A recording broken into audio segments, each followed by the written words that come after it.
Judge, today's case is Casanova. He is handsome, he is spontaneous. The question is he doing the wrong thing with it, or is his wife simply confused? Court is now in session. The Honorable Judge Lynn Toler presiding. Good day, ladies and gentlemen. I'm here today with Tiana Coleman and Nicholas Coleman. Mr. and Mrs. Coleman, you've been together for 5 years, married for a year and a half. You both have children from other relationships, but you don't have any children together. Mrs. Coleman, you have brought Mr. Coleman here seeking $254, and we will talk about that momentarily. But before we do, Mrs. Coleman, I'm going to start with you. Why don't you tell me a little bit about your marriage and why we're here in divorce court today? Judge, we're here because my husband is a ladies' man, a charmer, a smooth talker, but behind closed doors, he's the angry black man. Uh-oh. Give me some stories. Okay, first off, our first date. Oh, not true. I'm gonna get to you, Mr. Okay. Coleman. I promise. First date, when we got together, he took me to Hooters. Right? Can't complain. Hooters is good. I love the chicken. Right. So we go, we sit down. We're mingling, you know, chilling. Next thing I know, here goes the roaming eyes. Well, you're at Hooters. Exactly, but we're on a first date. Right. You're here with me. You're getting to know me. You know. Mr. Coleman, Hang on. on a first date, was Hooters a wise choice? Was it? That's not even how the story went. It is. Oh, well, you tell me how the story went. Because we was at work, we got off work. She was like, she wanted to go get something to eat. Yep. So I'm just thinking of something fast, convenient that's by the house.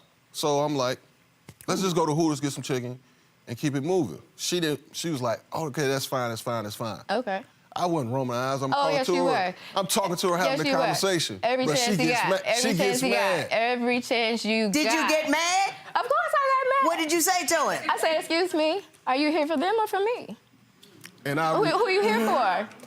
Was it a date, or were you still just kind of co-workers edging towards Oh, no, it was a a date. Oh, it was a date. Oh, it was a date. That's not true. We actually got off of work early. How can it be a date? We just got off work. Of course, We took off because you wanted to take I'm not going off. to take you to Hooters for the first date. Not at all.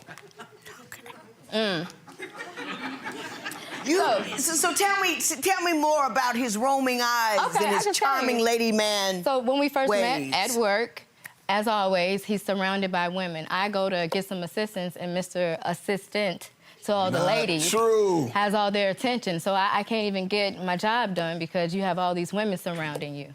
Always have a flock of women. Just You always have a flock of women? No, Always. My job, the job that she's talking about, it pertains to me working on the computer. Working with ladies? Stop. So everybody that has a problem, they have to come to me so I can fix it with the computer. Mr. Fix-A-Man. It's not my fault that they hired a whole Always bunch of fix it. women at Right, the job. that needed their computers fixed. All they need But is... they're all no. women. It's always the women. But he can't choose whose computer breaks. No, he can, but he can control how he reacts. Okay. He's so smooth and so cool and always That's wanna not fix Well, even you true. believe that all of his exes were sugar mamas. Yes, No. I do. Why do No. you believe that? No. All of them. I will bet you, Mr. He's Coleman. always dated older women, and to me, they were sugar mamas. Always taking care of him. That's what he was looking for. Someone to come in and take care of him, and he can lay it down. Does he? That's not true. That is not That's true. all they require. I didn't catch up with that till a little second ago. That's not true. That's It not is true. true. Not at all. Before we met, I was in a relationship. With a sugar mama. But Stop. at the same time, and we was just I friends even got at the attacked beginning. by this woman. Mrs. Coleman, if I She- got to tell okay. you one more time. She always gets mad when a female talks to me, but I'm like, where we work at, it's predominantly women. So you cannot get mad at me for doing my job. Doing his job. Can you get mad at the man for doing his job? I can't get mad at him for doing his job, but it's the extra stuff you doing. What extra? I I'm don't not hear doing- extra. Just the extra. I want to help fix your life. Let me talk and get you right, and then I'm gonna get you right. You know what I mean? Do you say stuff like No. that? A lady, they feel comfortable talking to me because I just tell them the truth. I mean, I tell them the truth, but I tell them in a joking manner to make them feel at ease. We at work Very for 10, good at 12 hours. I'm not trying to be... You just trying to be sociable. Yeah, just be make social. work a good place to be. That's all. But she gets an attitude because she like, why Let me you tell you why I she get an like, attitude, Judge. She like, why I ain't over there with her? I'm like, we at work. I can't sit How over here you with you all talking day. to an ex about porn. Y'all exchanging tidbits about the position she was in with her man last night and what y'all was doing. That's not work ethic. That didn't even happen. Work ethic? That didn't even happen. What did you say happened, Mr. Coleman? The lady asked me a question. She's like, "Can I get your opinion on something?" So I'm not thinking that she's finna bring that up, so that threw me off. Right. So I gave her my opinion and I left it alone. She on the You gave her your opinion on the porn? No, not the porn. I didn't even watch the porn. That was the killer part. Yeah, you did. She was telling me about it. Yeah, you did. No, let him finish. I can't understand what he's saying because you're talking all the time. She made an assumption that when the lady was talking to me about the porn that I had actually watched it. I don't want to see that. Of course, if you asking somebody opinion... Did you give her opinion? No, I gave her opinion on what she should do. That's it, that's all, and left it alone. Sexually? No, she asked me a question about her husband and what they should be doing. And she asked me, she's like, let me ask you a question. The answer to that question is, oh, baby, I can't get into that. That's why I didn't look at it. I can't get into it. I didn't look at it. I can't even get into it. Tell me about the $1,000, the ticket that you wanted him to pay, and what he did with it. Yeah, ticket. Tell me about the shopping spree and the $1,000. Shopping? It was some tickets that came up that he had from previous, before me even, that came up and we had to pay it. And he was like, don't worry about paying that. We'll get to, well, he said we'll pay it. But then the day he got paid, he was like, I'm not finna pay that right now. We'll go ahead and push that to the side. I'll pay it later. That's his thing, I'll pay it later. Because it's not important. It isn't, it's tickets. A ticket. Was it tickets for cars with motor vehicle? The court? It was tickets, yes. Accumulation.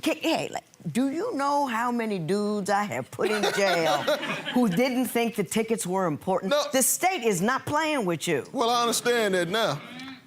The state is not playing. Pay the tickets. Because if you don't pay the tickets, then you got to pay the tickets, and you got to pay for the bond, and you got to pay the fees. That's the stupid tax. Why give money to the state?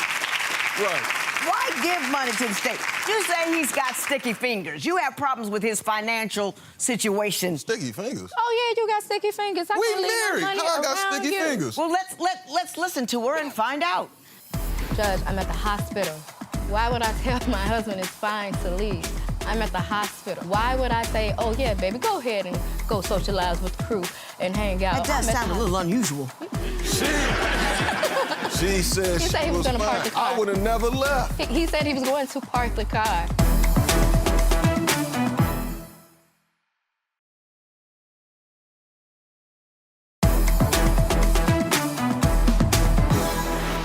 I can't leave no money around him. I can't give him a card. Every time I give him a card, I say, go get some gas. I'll tell him like it's 50 or 40 bucks on the card. He'll use all of it. Mr. Coleman, shush. Every last bit of it. Stand up, too. And then when he wants to go out, he'll be like, let me see your card, my credit card. I'll be like, okay. He'll tell me he just going to the store. Doesn't come back for a few hours. Next thing I know, I'm getting all kind of pings. About where the card's getting used. Yeah, just swipe. Mr. Coleman, are you financially irresponsible? Very. No. This is what I... He took $200 out the drawer. I'm going to take two. She told me when we got married, what's mine is yours, and what's yours is mine. No, he takes... So on top of that, when I get paid... What is yours? If you two don't stop interrupting each other, I'm leaving. On top of that, when I get paid, I let her handle the financial things, so how am I irresponsible when we came into the relationship? Because you stopped me from paying things. No, I ain't stopped you from paying everything. He will get upset the day of. We'll, like, work out our budget sheet the whole week, and then the day of, why you take my money out the account? What you take all that money out for? You never said that we had to pay all this. No, I'm not paying that. It can wait. No. It can wait. Mr. Coleman, your response. It's just certain things that I feel that we shouldn't have to pay. Car? Stop. No, the main thing I ask her to pay is the rent, the car note, phone bill, electric, all that. Then she'll turn around and say, well, we got extra. So I'm thinking when she talking about we got extra, she know I keep my wallet in the drawer. So she'll put some money in the drawer, but then she'll turn around and say, oh, that wasn't for you. How come it wasn't for me if my wallet and my money is in the same spot? Mr. Coleman, let me ask you a question.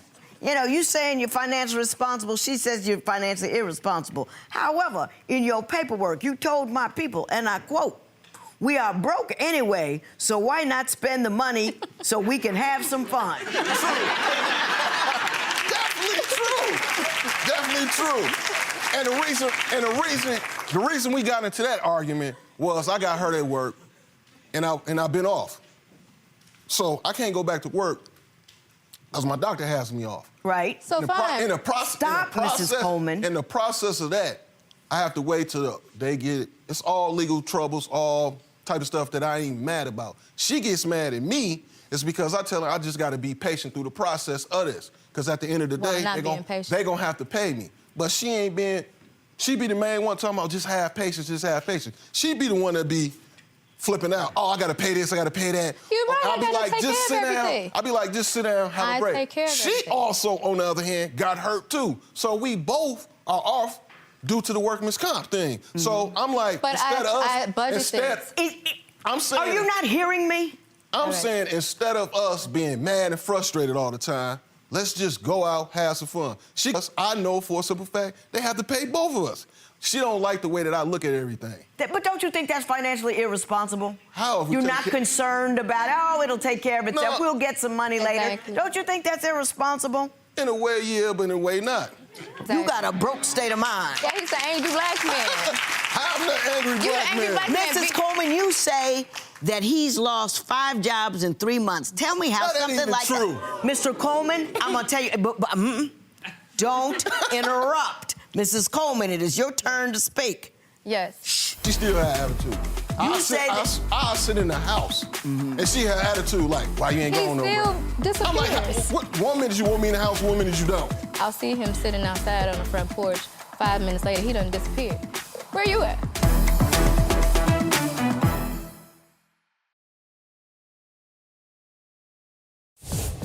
If you would like your case to be heard on divorce court, call us toll-free at 1-877-311-2222 or log on to our website at divorcecourt.com. Missed the show? Watch full episodes on our streaming platforms, and for exclusive content, go to Apple TV. So because of him being the angry black man at work, he got fired from the first. After that, he went from job to job, just complaining, always stumping, talking about he mad, he tired of things. And the reason I be angry and upset is because she always sounded me in my dang on ear about something that ain't got nothing to do with what we talking about. Women? Mrs. Coleman? That'd be the main thing. And I'd be like, I don't do nothing. I'll sit in the house. And she had attitude like, why you ain't going nowhere? He still disappears. I'm like, what, 1 minute you want me in the house, 1 minute you don't. I'll see him sitting outside on the front porch. 5 minutes later, he done disappeared. 6 hours later, he comes back like nothing happened. Where were you? I was out with Do you wander off and stay gone? I don't wander off and stay gone. Where do you go? I'll go outside just to get some air. Because I don't like being in the house. Air's in front of the house. Both of us like being outside. But she will only want me to stay. She want me to stay in the house when she in the house. I'd be like, no, just let me go outside. Sit down. Oh, I'm done. Sit down. So I would stay outside. I would stay outside just to get some air. And then, of course, where we stay in apartment complex, a bunch of my friends stay over there. So I just go over there and kick with them just to get some air, just to get my mind off the things. Get your mind right. If we ain't arguing about money, it'd be about women. If we ain't arguing about the women, it'd be about money. It's like it keep going, same pattern. Women, money, women, money, women, money, women, money. I don't want to hear that all day. Right. So I'll be like, hey, I'm finna just be outside. Then I'll play dumb sometimes. Be like, all the time. I ain't think marriage would be like this. You didn't? No. I'm sorry, Mr. Coleman. Marriage should feel like you in jail with chains and balls on. But right. I hear you. Now, Mrs. Coleman, if I let you get up out that chair, do you really think that you can behave yourself in a manner that is appropriate for the circumstances in which you find yourself? Yes, Judge. Rise and take your position.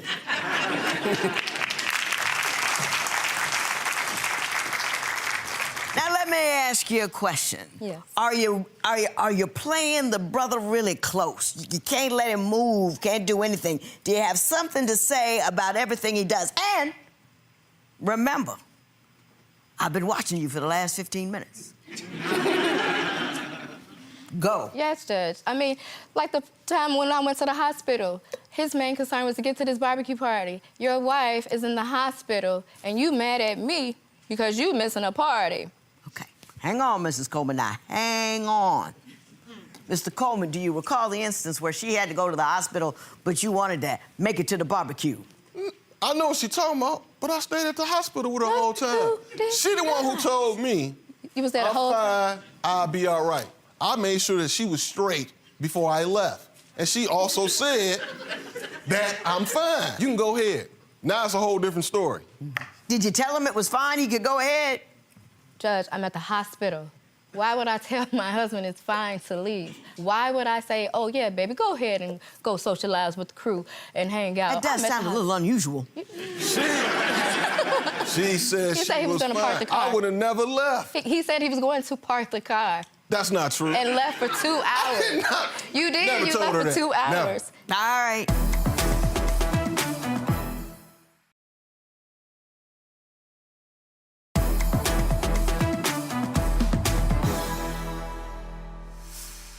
Mr. and Mrs. Coleman, you say you want $254 for a set of tires for a 2016 Kia Optima that he destroyed after driving over a pothole. You tell me why, after 1.5 years of marriage, you found that to sue him about.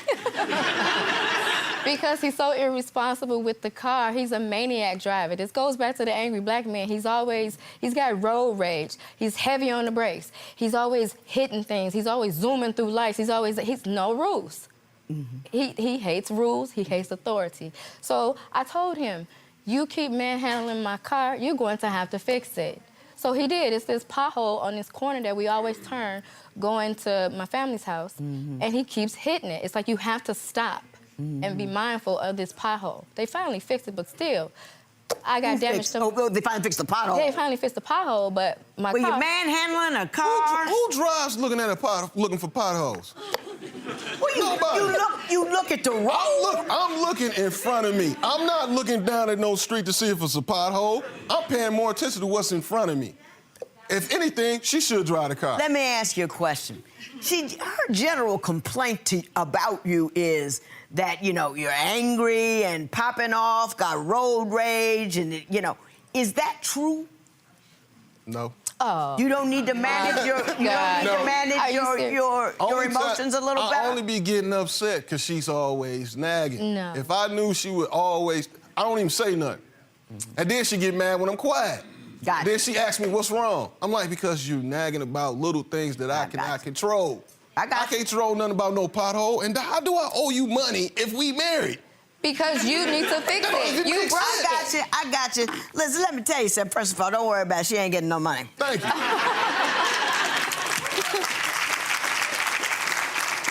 The thing I have to say to you, Mr. Coleman, is number one, be more financially responsible. You're always going to be behind the 8 ball if you don't take care of it and look in the future and advance all that kind of stuff. That's number one. And number two, God bless you.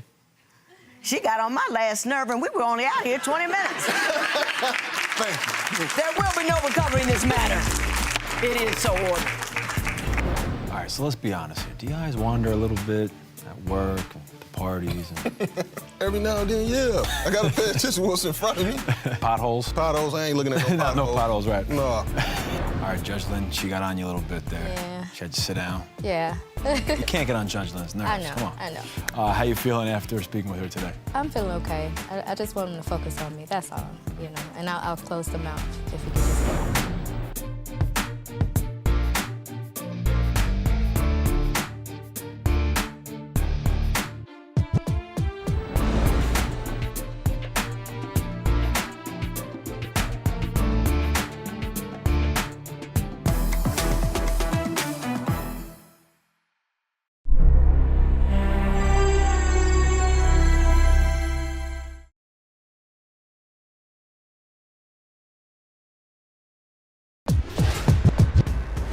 Judge, today's case is heard it all before.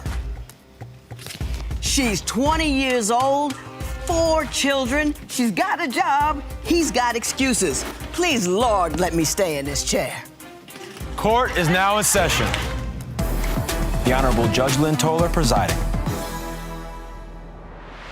Good day, ladies and gentlemen. I'm here today with Journey Coleman and Myron Williams. The two of you have been together for 3 years, separated, however, for the past 2.5 months.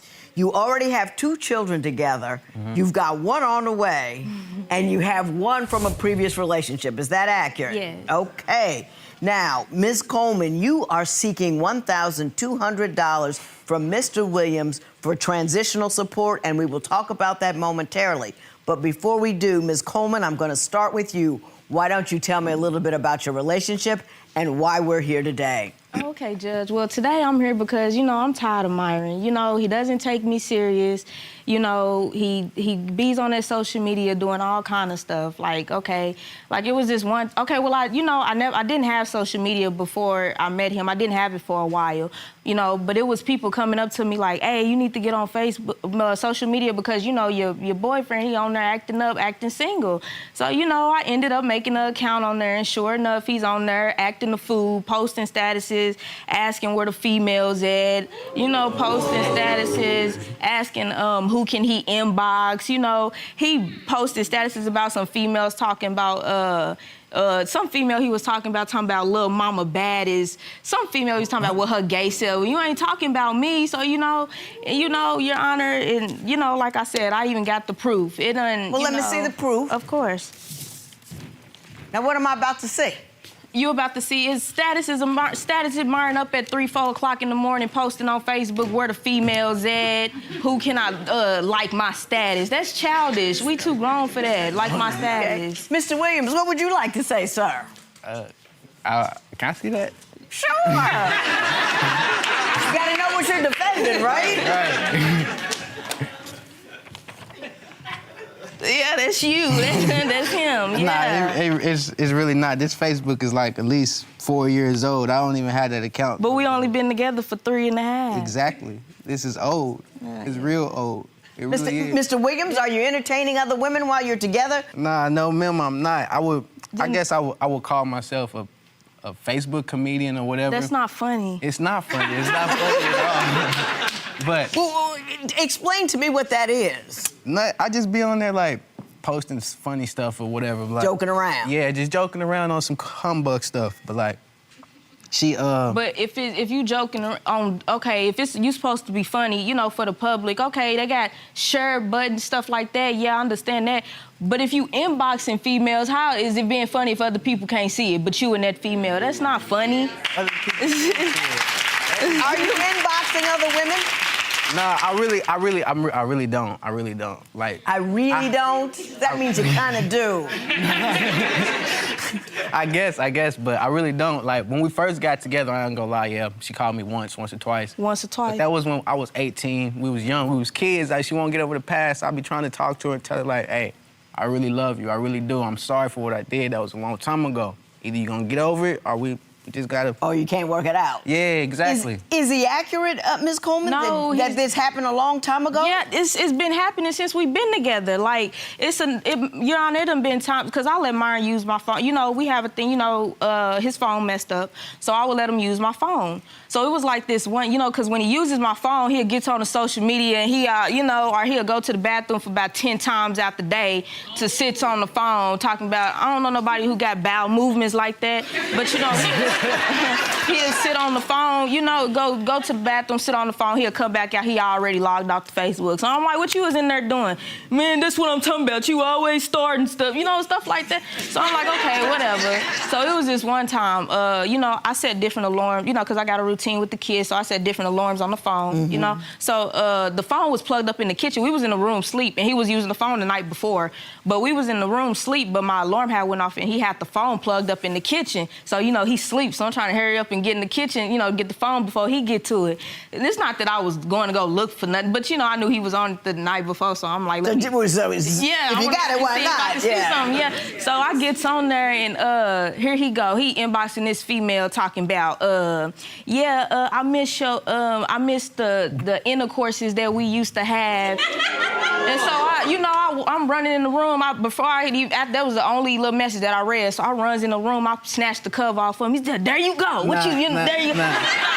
Nah, he Mr. like, Williams, yeah. do you recall that incident? I mean, I do, but that's not how it happened. You tell me how it happened. The girl inboxed me and she was like, I miss what we used to do, and I was like, nah, I don't miss you at all. I miss what we used to do, you know? I left it at that. You just said you didn't say that. No, I didn't. I really didn't, but it's weird. I'm not the only one, you know. It'd be her too, like. You tell me what she's doing wrong. Like, we just moved into our apartment, right? And you know, I was young. I was thinking I was doing something special. I done bought her flowers. I done bought everything, you know? I didn't get a thank you. I didn't get a nice. She put them in the vase, that's it. So I'm thinking I'm doing something, you know? Right. Still not enough for her, not a thank you. Do you not appreciate his romantic gestures? He's not romantic. He's not. He's playing too much. He plays too much. You play too much. Right. I want to talk about that. Did he buy all that stuff and do all that stuff? Yeah, he bought me flowers, sure enough, but he will only buy me something when he know he messed up. Like, you know, like it was a time Myron was out all day. He come knocking on the door, knowing he can open it. This is how I know he be trying to be funny. He comes knocking on the door. You mad at me? I got you some flowers. So you know, I did tell him thank you, but it just wasn't how he wanted. It wasn't, thank you. Come on, go lay in the bed. Let's get busy because you bought me some flowers, boy. You know, so he comes in, and this was because he been gone all day. So he comes in like, you mad at me? Here, I got you these flowers, and I'm like, okay, thank you. We both putting them in the vase and stuff together, you know. And then I've been telling, yeah, he bought me lotion. He buys me, you know, because I like little underwear stuff. He bought me stuff like that, but only after we get into it, I'll speak up on it. Then a day later, here he come with the stuff I was speaking about just so he can be like, see, I do stuff for you. You be tripping. No. She's got 2 children with you, 1 on the way. She's working. She don't have to.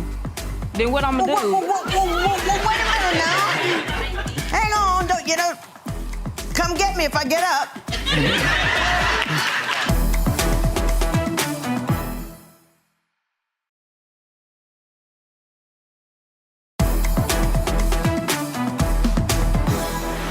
You say that everything has to go her way or there's a big argument. Yeah. Give me a couple of examples where she's just blown it apart. All right, say for instance, like,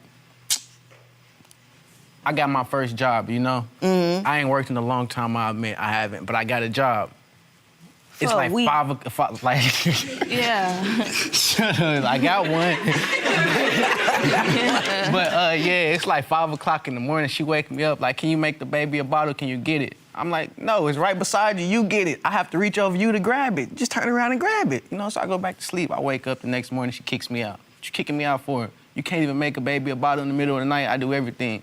I was asleep. The bottle was right beside you. That ain't how that go. Were you working though? Yeah, it was my first day of work. No, it was first day work. Yeah. How long did you keep that job? A week, like she said? He didn't know, Your Honor. He lied about his start date so he could sleep, and then he didn't even go. The day he was asleep. The day he was asleep. You lying. No, the day he was asleep, he was like, baby, dang, you gonna be mad.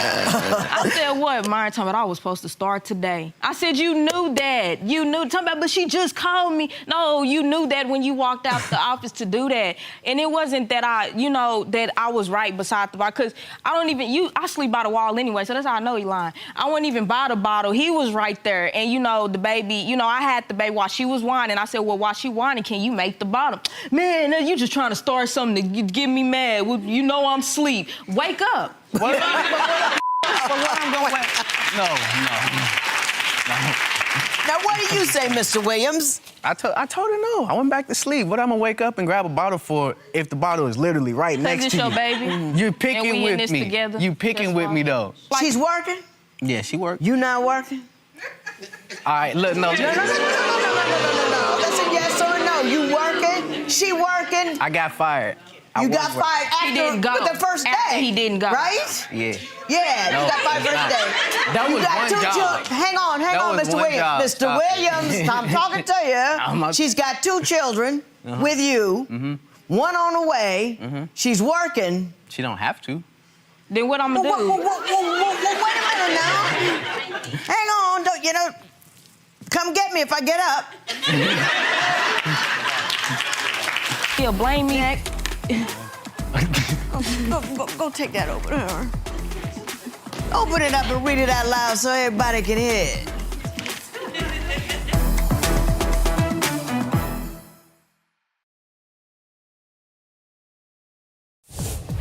If you would like your case to be heard on divorce court, call us toll-free at 1-877-311-2222 or log on to our website at divorcecourt.com. Missed the show? Watch full episodes on our streaming platforms, and for exclusive content, go to Apple TV.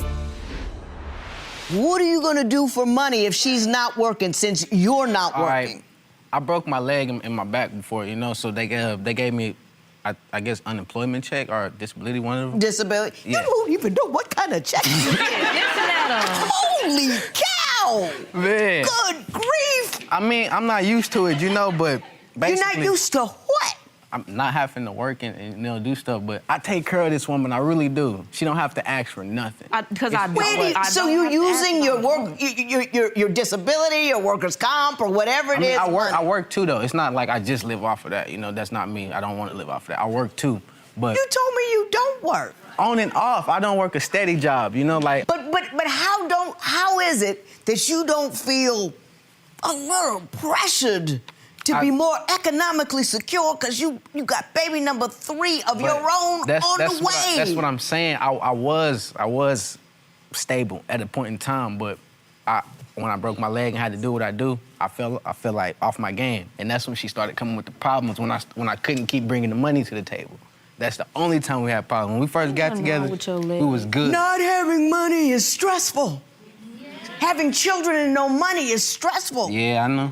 You know what I'm saying? It's not, you know, it happens to all couples. The money stops coming in, things get stressful. Yeah. And you should, and what are you doing? Over there, keep getting pregnant, knowing he ain't got it handled. I know, and that's me. Ain't no excuse, you know? I don't have an excuse, because I do lay down and I do, you know, but then why I do lay down with this boy is because when I don't, he always talking about, you know, I don't give him enough this, or this is the reason why I talk to these females, because you don't, you know, we don't do enough. You know, yes you do. He'll blame me. Go take that over there. Open it up and read it out loud so everybody can hear it. Birth control.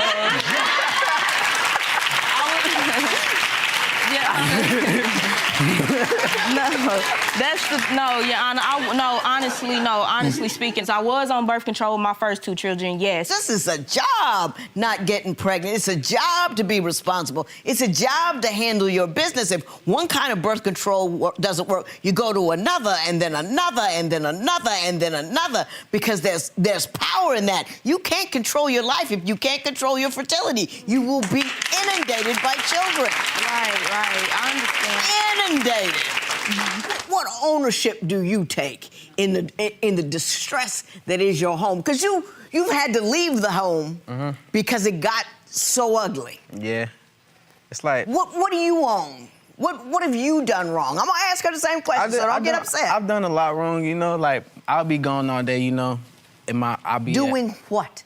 A friend of mine, he owns a club, so I'll be at the club a lot, but it's not... Why aren't you home with your kids? I mean, you don't have a job. Why don't you take care of your children at home, educating, supporting, loving? I take care of my children. Huh? I take care of my children. But you just said you want to own what you did wrong, and you just told me that you're out at the club with your boys all the time. I mean, I'm not partying though. He owns it, you know. So I'm there for like some nights he needs me to be security, some nights he needs me to do other stuff. You know. What are y'all securing? We secure a bag. We secure a lot of stuff. No, but yeah, man, it's crazy. I'm sorry. He plays too much. No, Ms. Coleman, what do you own? I mean, I do, like I said, I do nag a little bit, you know, but I do nag. But other than that, but he will sit there. After I had my last baby, I started working 2 weeks after I had her. And Myron will sit there at the house, and I'm like, can you clean up the house? And I will come back, and my house is not clean. And, man, that's what I'm saying. You just trying to find stuff that I did clean this house. It looked the same when I left. No. You cleaned up what you did. Dirty to her be like, we got 3 girls, right? So, like... I can keep it clean when he's not. I keep my kids. Mama, they gonna listen to you before they listen to you. And they should listen to you, too. Ho! That's not true. They'll listen to her before they listen to you because she acts like their mothers. Do you act like their father?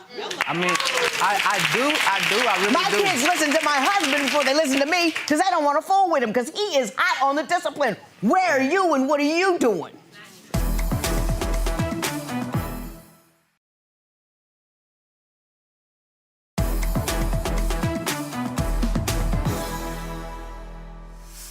Let's talk about this $1,200 you want for him. You're separated now. You're living in 2 separate households. Where are you living? I mean, I'm staying with my mom and my grandma right now. I'm working on getting my own place, but it's kind of hard, you know, because all I have is that. How much money do you give her every month?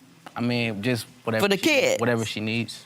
Whatever she needs. If she asks for it, I give it to her. Like, sometimes I take it upon myself. Like, one time, I sent her some money. She was like, oh, thank you for your little change. Like, damn, you didn't even ask for it. Like, so thank you or something. Your Honor, the only time Myron gives me money is when we get into it. Don't do that. That is a lie. That's the only time. Like, just, he gets his check, he gets, what, you get like $750? He gonna send me 50 and say that was for food. He thinks that's not funny. That's a lie, Your Honor. She lying. But I don't even get that check. How much does she get regularly? Regularly, I say a good $250, you know? Like $250 a month? Not every month, you know, but because I don't get that check no more, but. Let me say this, Ms. Coleman, you need to go back to the doctor and you need to find a birth control method that works. You really, really do. You're only 20 years old. You got your 4 kids in. I gotta say I'm amazed at how well put together you are. And you sound intelligent, you sound capable. I don't know how you living with those 4 kids, because, 3 kids and 1 on the way, because I did it when I was in my 30s and almost lost my mind. It's not hard for me, Your Honor. So kudos to you, but it's hard to raise them right. And, it is, but it's like, I love my children. Oh, we all love our children. I'm saying, for me to be young with my kids, I'm doing a dang good job, you know? Do. I never said you didn't. I do a dang good job, and I'm not saying that you're not doing a good job, but I am saying that you have to control your fertility because at some point you'll have so many that you can't do a good job. I'm getting my tubes tied in March. Oh, okay. That's all you had to say. I wouldn't have said no more if you'd have told me that. I wouldn't have said not another thing. Mr. Williams, you've got 3 kids, or 2.5, Yeah. You have to stop smiling, get off social media, and get on your grind. I mean, No. Your Honor, I do. I You really have to do, be though. a constant, meaningful, financial, emotional. I do. No, you are interrupting me. You don't know when it's time to be quiet, and it's time. You need to be a constant financial, emotional, and physical presence in those children's lives. You can't do it when you want to. You can't do it when you feel like it. She don't you can't. let me. Stop it. You can't do it when it's easy for you. You have to do it constantly, every day, all the time. And in order to assist you in that regard, I will order transitional support in the amount of $200 a month for 6 months, which is $1,200. You're going to have to go out and get a job and make sure that she's okay. $1,200 in favor of Ms. Coleman. It is so wonderful.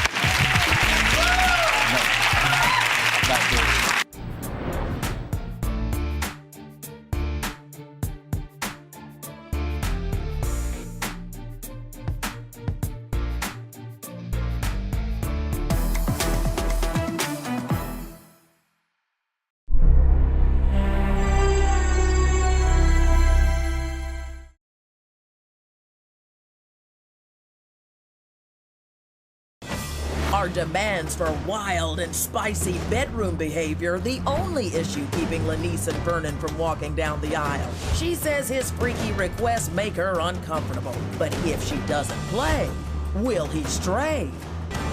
Lanice Thomas and Vernon Martin have brought their dispute for Judge Lynn Toler to resolve. Testimony in divorce court before your vows starts now. I think, as everyone knows, this is my favorite thing to do. Ms. Thomas and Mr. Martin, you two are engaged. You're not quite sure whether you should get married, so you came here to get my sage advice on the issue. You gave me your marriage license. If I feel it's a good idea, I'll give it back. If not, I'll rip it up, burn it, dig a hole and bury it. Whatever seems appropriate.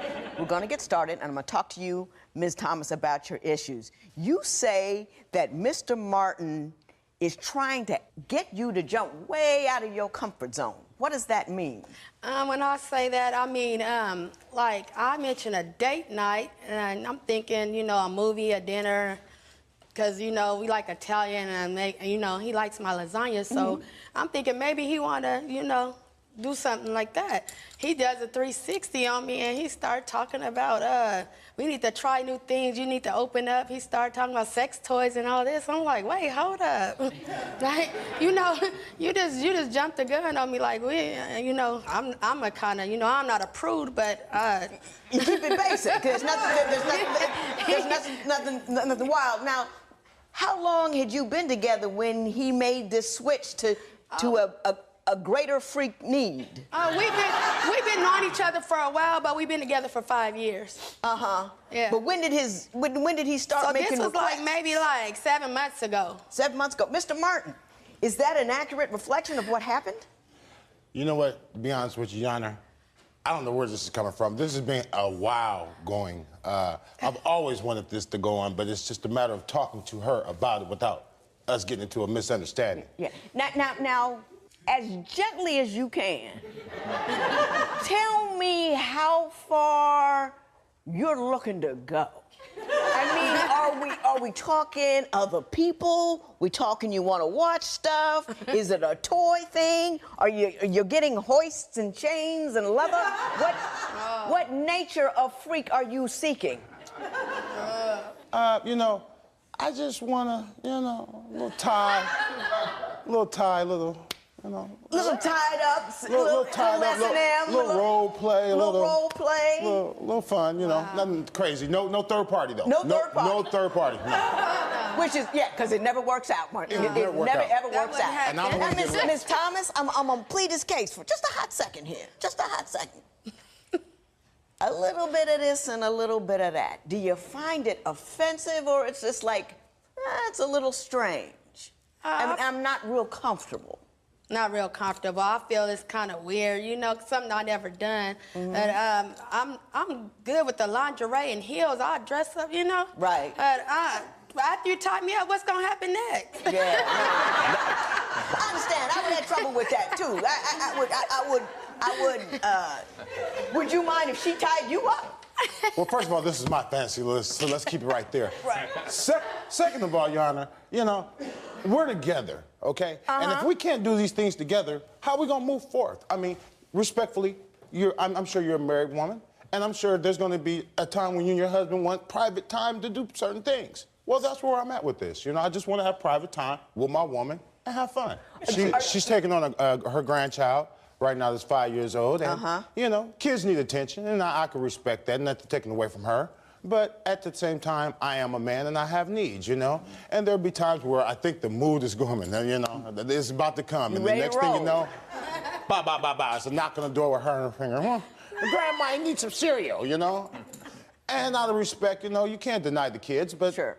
I want my adult time. Ms. Thomas, have you figured out a way to make sure that your man gets what he needs while you're still caring for people who clearly have a great number of needs, which is children? Yeah, but I'm still trying to figure out, like, what's gonna happen when you tie me up. You're worried about that. I see that. Okay. Mr. Martin, here's what I'm gonna say to you. Are you at all hesitant at your age saying, hey, now I got a 5-year-old to raise? I mean, that would be a legitimate concern. I am concerned about that, but this is the reason why we're here, you know, because I love my lady. I think she's a beautiful person despite what we have going. You know, but these are small things, you know, small things to a giant, and we're trying to get big, so we have to work on the small things. So that's where we're at today. I just want her to know that, you know, regardless of how it looks and how it sounds, I really care about this woman, you know, just my lady. Now, your wannabe husband over here, that's what I'm gonna call your wannabe husband over here, said something very cute that I thought it was cute. He says he's got good steak, but no sauce. and he wants a little sauce. I don't want you to do anything that's uncomfortable to you. Can you meet him halfway with stuff? Yeah. That I mean, clearly, she don't want to be tied up. You get that part? That's just not gonna happen. She doesn't feel safe, it's not gonna work out. But that, you know, maybe one ought to be creative in the kind of needs that you can feed and find something that's a little, you know, less captive. and still, you know, But Judge, feed your freak. Your Honor, he's talking about this steak. He got a juicy steak right here. He don't need any sauce. Oh, okay. You know, you don't need that. Excuse me, Your Honor. Yeah. Who eats a steak with no sauce? Tell me. But see, you know. I understand it's been marinating because it has been, babe. I'm trying to bring it to the. I'm trying to cook it now. Mr. Martin, Yes, Mr. Martin, I'm gonna let you beg later. But right now we're gonna take care of what we're gonna take care of. Here's what I see. In addition to the disconnect that you have with respect to your sexual wants and needs, I think there is a huge issue with respect to communication. Both of you are saying to one another, this one won't listen, this one doesn't hear. So, and that's a huge issue. So if you can't get the communication together, the sex will never come together either. So we need to talk about that communication. Next, can a fast food order really tear this couple apart? Your mama warned you not to marry your mate. If she was right and divorce is your best option, call toll-free at 1-877-311-2222 or visit our website at divorcecourt.com. Become a fan at facebook.com/divorcecourt. Divorce Court. Real relationships, raw emotion. Testimony continues now. Ms. Thomas, you say that Mr. Martin thinks he's always right, one, and two, cannot get into a normal conversation without losing his temper. Why don't you give me some examples of that behavior? Okay, we went to a fast food restaurant like last week, you know, and I went in to get the food while he stayed in the car, and I came back out, and I bought him a chicken sandwich because he likes chicken sandwiches. So he got mad because I didn't ask him what he wanted. And I'm like, are you serious? You know, so that started an argument. It's like, why are you assuming that I wanted that? And what do you have? I'm like, I have a burger. And he's like, well, that's what I want. And I'm like, are you serious? You acting like a little kid? Mr. Martin, what is your take on that event? First of all, that is not true. Second of all, the reason why I was upset, because it's me, her, and the grandchild. We're stopping at a fast food place, and simply she just went in. There was nothing interrupting me to where she couldn't talk to me about it. She just came in with a sandwich. And I was upset for the simple fact that she didn't even ask me. That's just like if I take you somewhere to eat and I let you and your child go in, aren't you gonna ask me, well, babe, what do you want? You're not just gonna assume I want a chicken sandwich. You know, and that's what I was trying to make a point. Our communication is bad. It's like, don't assume. Yeah, and I got that. Why didn't you say, hey, babe, get me, as she's out, you know what I mean? I'd like a... You know, because nobody can go anywhere in a restaurant with me. This is what I want. Yeah, exactly. Well, and I respect that, but why am I the bad? Why am I the victim? Well, I don't think you're a victim. I think you're the guy that got mad because he didn't get the sandwich and you didn't ask for the sandwich that you wanted. Well, it's true, but you know what? Don't get I just fed. feel like, you know, it's just respect. It's common courtesy. That's just like if I went somewhere to get something to eat. I got that. But, Mr. Martin, I think that is the very tip of a larger problem that you say you have with her, which is you think she really doesn't listen, that she doesn't pay attention. I mean, you said a number of things in your papers about the manner in which you two can't communicate. You're a minister of some sort, correct? I'm a hood minister. A hood minister. That's correct. And define that for me. Well, hood minister stands for helping our own discover, and I started a group called Hood Therapy, and it's helping our own people realize our own problems instead of running around trying to blame other people. So basically, what I do is I give people advice, whether it's friendship, relationship, work, you know, anything. What advice would you give you? What advice I give myself? Don't get mad and maybe move on to somebody that don't want me. Oh, really? Okay. Yeah. You say his temper's really bad, though. You know, he throws his clothes around. Oh, no, you just think he treats you like a maid. Is that it? Yeah, Your Honor. He would get out the shower and leave his pants. That's like a trail of clothes. Like, hey, wait a minute, pick that up. Like, you know, sometimes I won't mind. I'll pick it up and not say nothing because I don't want no confrontation. Yeah. So I pick it up, and it's like the more I pick it up and don't say nothing, the more he does it. Do you have anything to say about that, Mr. Martin? Or? You know what? I'm gonna say this. There's nobody perfect, okay? And if there was, they'd be able to walk across water without drowning. What I'm simply saying to you is that, you know what? I know in your past you've had men you don't trust. But now you have a man with wings. Let me fly you and let me take you to the places we need to go instead of being scared of everything. A scared woman cannot win. Mr. Martin, it was almost a beautiful thing you said there. You had a cranky attitude with it. It was a beautiful concept, which leads me to what I'm going to ask you to do next, which is I'm going to need you both to tell me, you've told me why you may not get married, but now I'm going to need to know why you think you should get married. When divorce court before your vows continues, can the couple's declarations of love convince the judge? Should Lanice loosen up and play with Vernon's toys? Call 1-800-282-1991 to vote now and see if America agrees with your opinion. You'll also receive some valuable offers. Call now. If you would like your case heard on divorce court, call us toll-free at 1-877-311-2222 or log on to our website at divorcecourt.com and join the conversation on Twitter @divorcecourt.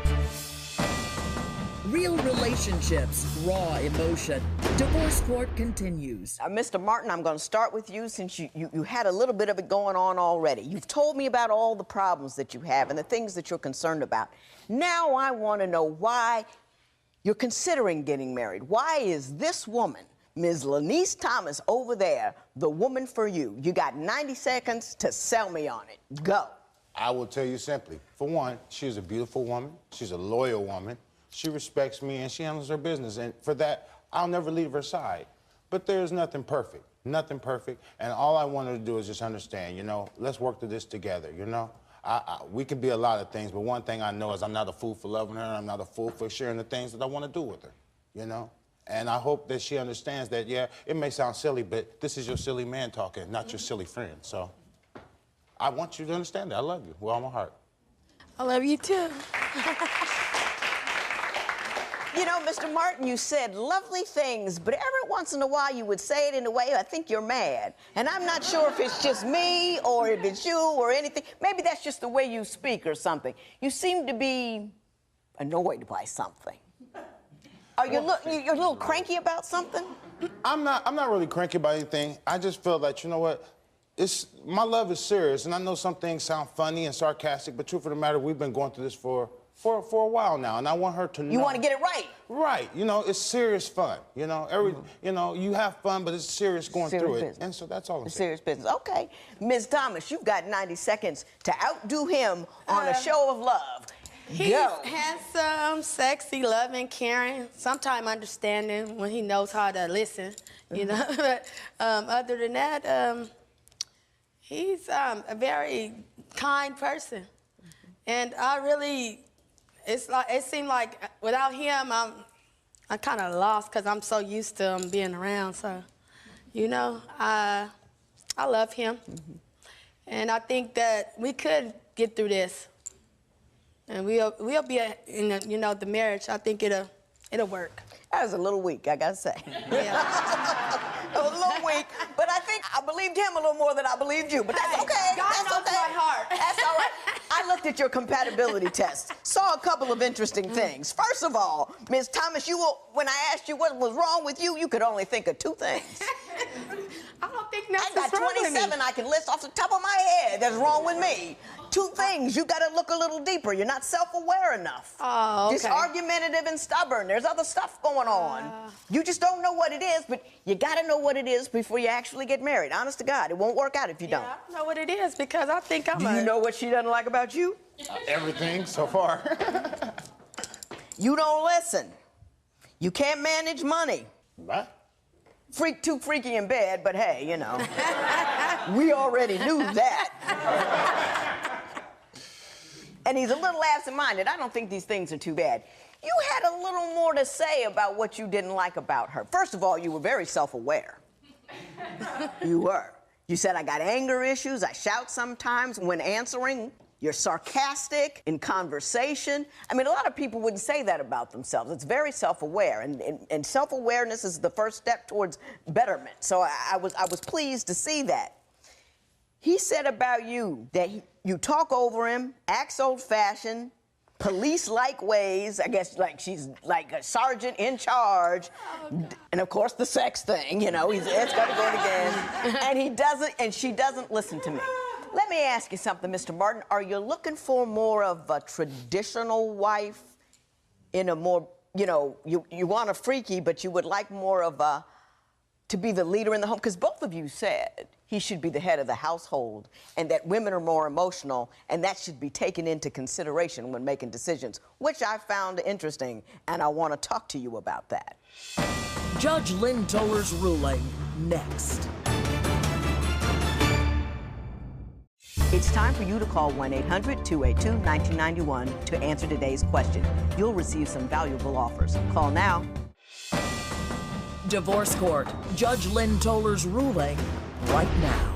Mr. Martin, I really want you to look at this communication issue. What aren't you comfortable with respect to what she does or what she doesn't say, or the manner in which she does or does not listen to you? I can make it a small version, easy version. I like an old school house with updated windows. I like the fact of a woman having discipline and respect and not submissive. But at the same time, I want her to be experimental with me. And I feel like at some point she doesn't trust me, similar to what we said back to, and I hate to keep bringing up the past, but, you know, as far as tying up, why would you be afraid of me to tie you up? But I can give you the keys to the house and be gone, and it's the same thing. So at the end of the day, it's about trust. And I just want her to trust me, regardless of what decisions we make together. Trust me. It's a big thing.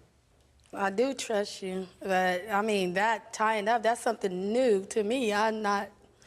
Wow. Here's where I am on this issue. And, you know, you saw me try to get you a little more freak over there. I was working on your behalf. I really was. But people have personal boundaries that have nothing to do with trust.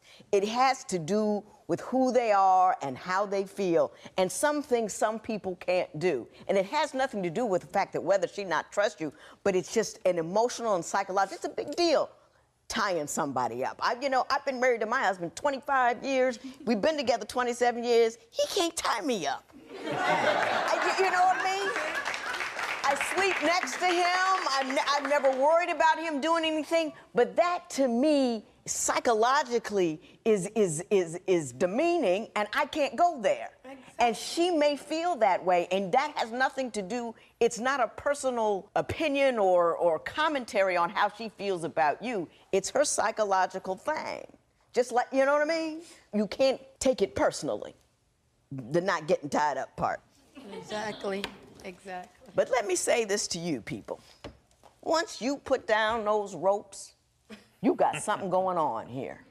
I think you're two mature people. I think you're intelligent people. I think you have a sense of humor. Humor is essential in marriage. Yeah. If you can't laugh a few things off, you're in a world of hurt from the very beginning. I think you know what you want. I think you know how to get what you want. And I just like you people. I like you individually, and I like you together, and I would like you to take this woman down the aisle and marry her. Good luck to both of you. This matter is adjourned. Well, Vernon has agreed to respect the boundaries Lanice has set for their relationship, and wedding plans are underway. Post a comment or submit your case at divorcecourt.com or call toll-free 1-877-311-2222. Follow us on Facebook and Twitter at Divorce Court.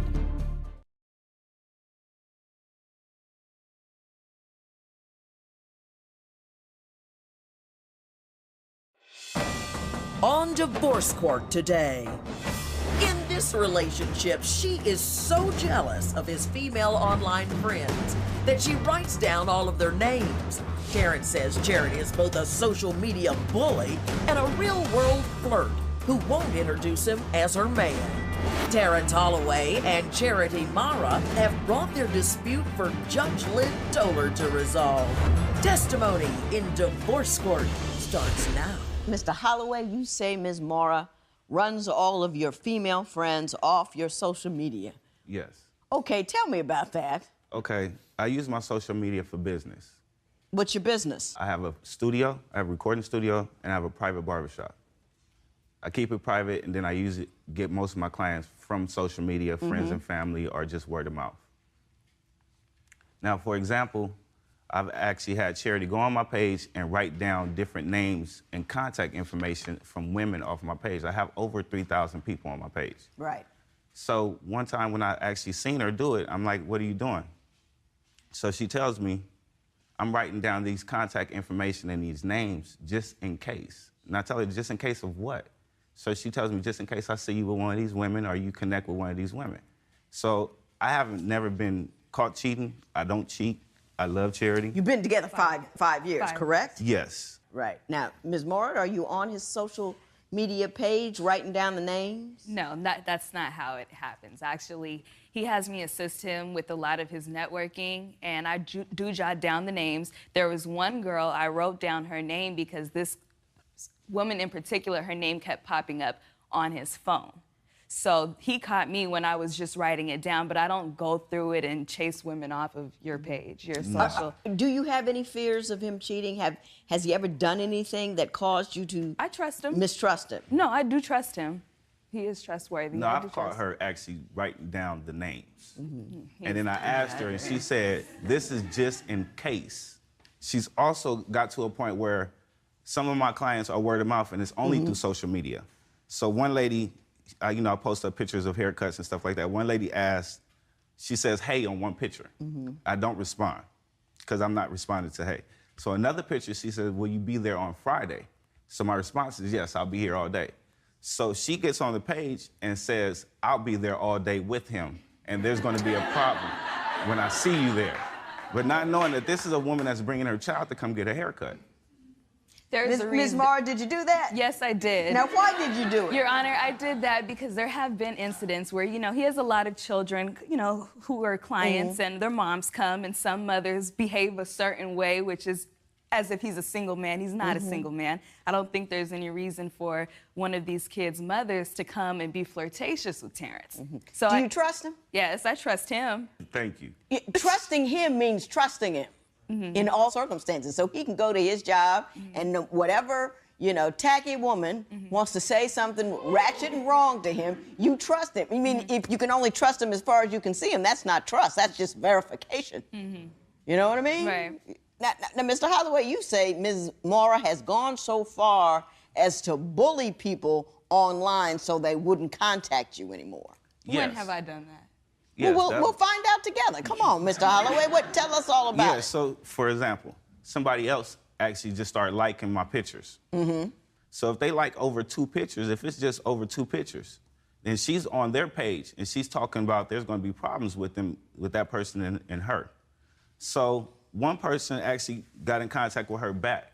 So they go back and forth, and next thing you know, this is another potential client, and I'm losing all this money because of you. What you doing on his page anyway? Well, like I told you, he has me on his page for a lot of the networking. It's not like I'm just snooping through his page. If I'm going to get, a phone number for him or somebody's email address, that's why I'm on there. But he's also not mentioning the fact that I have a lot of males that I have to deal with in my line of work, and when he sees them on my social media page, he'll message them, or he'll just be, he'll give me this. Hang on. He'll give me the silent treatment all day until I find out what it's about. What do you do for a living? I actually just finished my internship for social work for the penitentiaries. Okay. Now, I want to ask you specifically about the woman that he says you bullied. I didn't bully that woman. Well, what did you say to her? I just asked who she's not a friend no more. Hang on. Ms. Mora, tell me.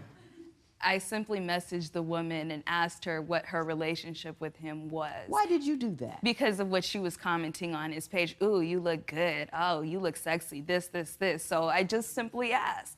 So then from that message, it went back and forth, and then I just blocked her. Ms. Mora, you need to grow up. I know you're a whole lot younger than he is. You're 23 and you're 37. Yes. And you kind of brought a little bit of this on yourself by getting a little, not a little girl, but someone close to it. Yes. But But Ms. Moore, you need to grow up. You either trust him or you don't trust him. People are going to hit on him. People are going to do whatever. And if you spend your time engaging everyone who might actually try to hit on him, you're going to spend a lot of time fighting with the public. And fighting with the public he's trying to get money from and causing dissension with him. You're pushing him away by engaging people for fear that they might someday try to talk to him. And if your game is right, he's gonna like coming home. You don't have to worry what other people bring to the table. So just don't live in fear. You know, fear will kill you.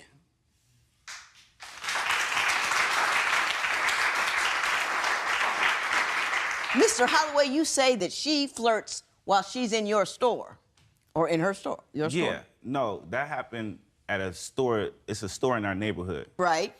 And I guess the boss' son just started working there.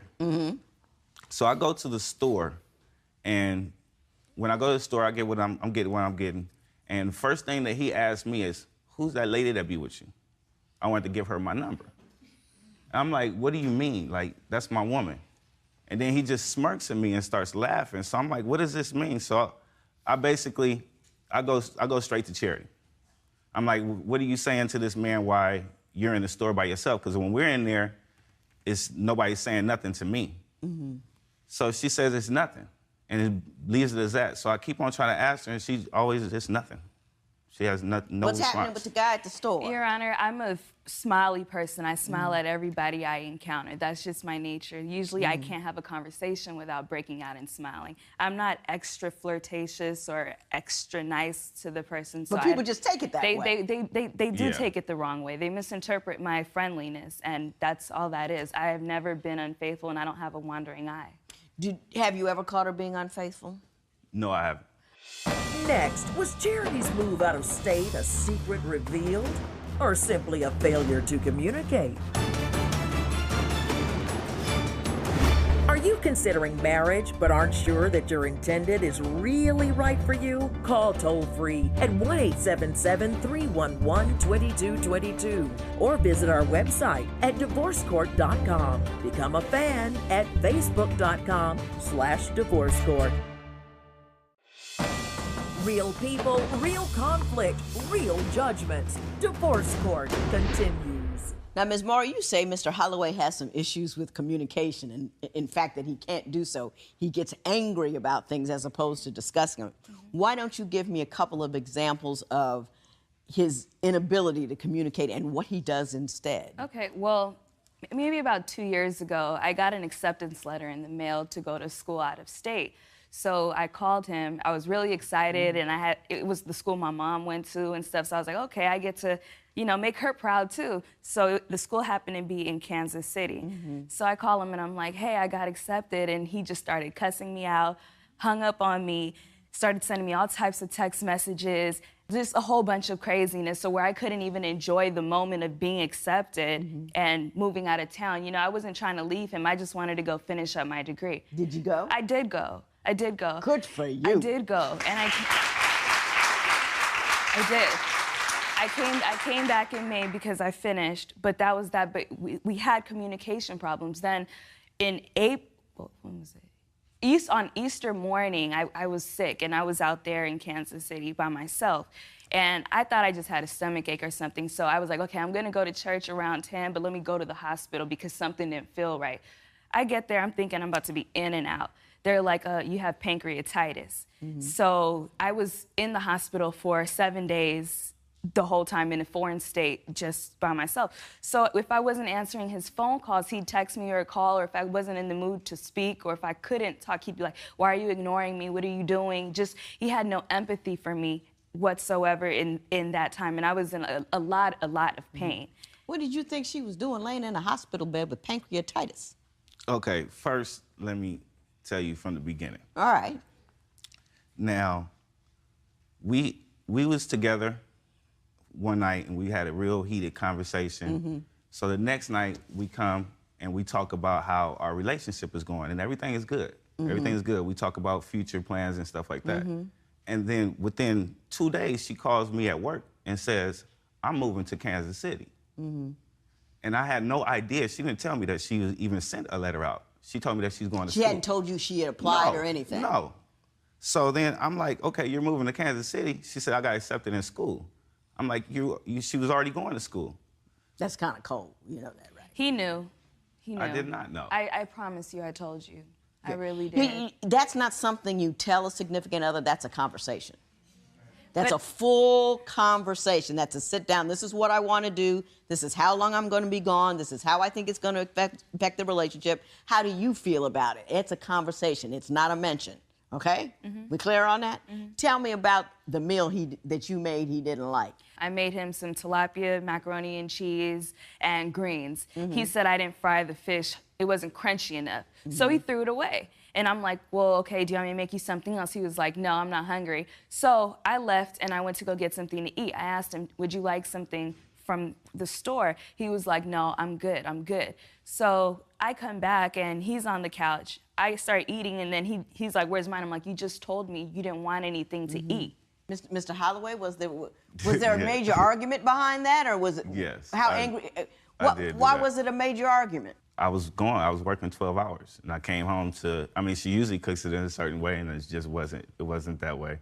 And I was very upset. I did have a couple drinks, and I got there, and an imperfect meal gets made on occasion. I mean, come on now. It's ridiculous. She made the effort. Yeah, it wasn't perfect. That's ridiculous. I was really in the wrong because I was. Yeah, okay. All right. You ought to be glad you're not my husband. I don't care how bad the meal is. I tell him to choke it down and keep it moving. When Divorce Court continues, is Charity's road rage so out of control that police became involved? Do you think Charity is right to copy down all of Terrence's social media friends? Call 1-800-282-1991 to vote now and see if America agrees with your opinion. You'll also receive some valuable offers. Call now. If you would like your case heard on Divorce Court, call us toll-free at 1-877-311-2222 or log on to our website at divorcecourt.com and join the conversation on Twitter at Divorce Court. Divorce Court continues. You say Ms. Mara has road rage that is out of control. Yes. Tell me about that. Give me a couple of instances where she lost her mind on the highway. It's every day. It's every day. If you cut her off, then you might have a potential problem behind you. What did she do? It's been I'll go with the worst and go back. Okay. One time, we were on the freeway. A lady cuts her off. So they have a honking rage going on first. So the lady flips her off, and then it was a wrap then. Then she's in the car cursing. I can just see her.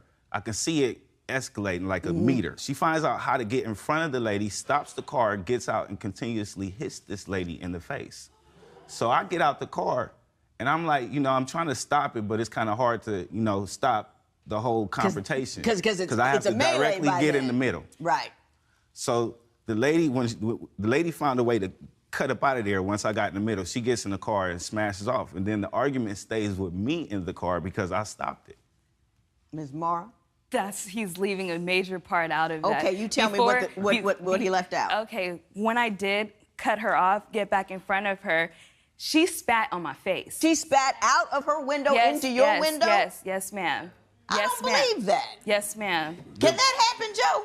The driver's side is on this side. The driver's side is on this side. So I had to be in the middle. That means this lady had to spit through me to spit on her. Yeah, that don't make any sense. That don't make any sense at all. That doesn't happen. That's what happened. That doesn't make sense. Why did you cut her off? Because I was angry, and that was my Isn't bad. that silly? That was. Do you know people die from that nonsense? Somebody could have had a kid in the car, and you so busy trying to, because you've been enraged, you cut somebody off. The lady behind her might have had a kid in the car. She wasn't paying enough attention. Bam! You got a dead 3-year-old on your conscience for the rest of your life. I was in the wrong for that. That was. And you're in the wrong whenever you are in road rage. Is it a habit with you? No. Yes. No, it's we've not. even been pulled over by the police. That's not What true. happened? Because another cutoff. So then now she's chasing the car.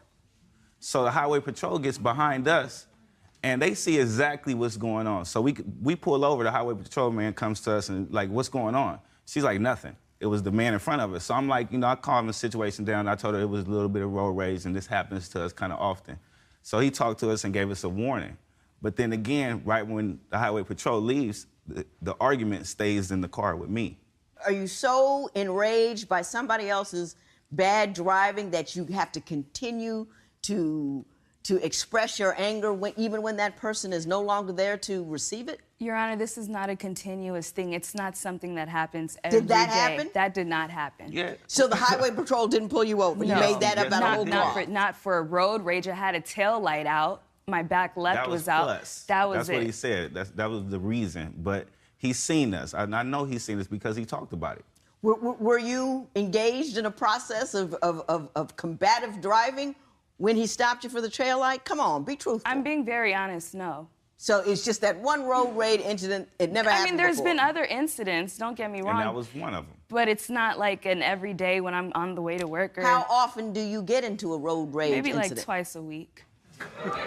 Thank you. Judge Lynn Toler's ruling next. It's time for you to call 1-800-282-1991 to answer today's question. You'll receive some valuable offers. Call now. Divorce Court. Judge Lynn Toler's ruling right now. Ms. Moore, I know this is off the subject, but I'm really intense about this particular thing. When you have a case of road rage, it's always your fault because it's your decision to make your anger an accident waiting to happen. And if the entire world can take over your day by cutting you off, then the entire world owns you. The size of your mind and your life and your heart and your spirit can often be determined by the size of the things that bother you. Right. So if such small things bother you, you need to look in the mirror and in your own heart and yourself and say, what's wrong with me? Because there's something wrong. You know what I mean? Yeah. And I believe that you bully people on the internet. I believe that there is a fear and an insecurity in you that appears as anger and bravado. And I think that your failure to understand what that is, see it for what it is, and deal with it for what it is going to haunt you for the rest of your life until you decide to make it right. You with me? Yes. You I with me? understand what you're saying. You want $1,000 from this man to move. Yes. Out of his house. You tell me why I should give you $1,000. I would like $1,000 so that I can move out some of my belongings because we share furniture. Some of it was purchased by me, some was purchased by him. The couches I bought, the bed is his. I want that, and I need to be able to move, get the U-Haul, and even I have the money to put a deposit for the apartment. I just need the rent, which is equal, which is $1,015. So I have to do that plus that again for first and last. Mr. Holloway, do you deny the fact that the two of you invested in furniture together? She can have the furniture. She can have the furniture. Yeah, I have no problem with that. If she wants the furniture, she can have the furniture. I have no problem with that. Okay. I'm not trying to hold on to it, but there's no reason for me to pay for her living expense leaving out. He's right about that, and let me tell you why. Y'all weren't married.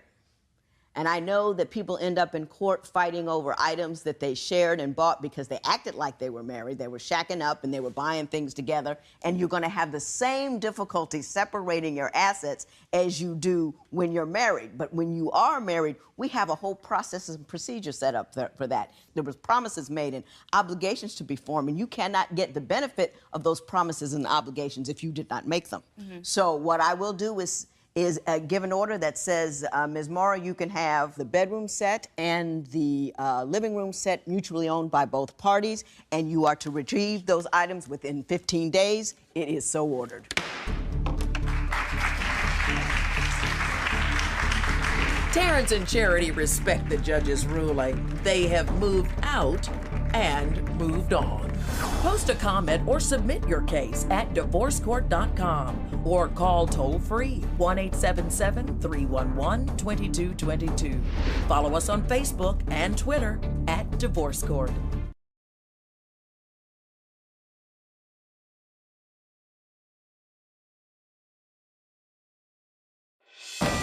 On Divorce Court today, after 3 years of marriage, this couple has spent 4 more years separated and arguing with each other.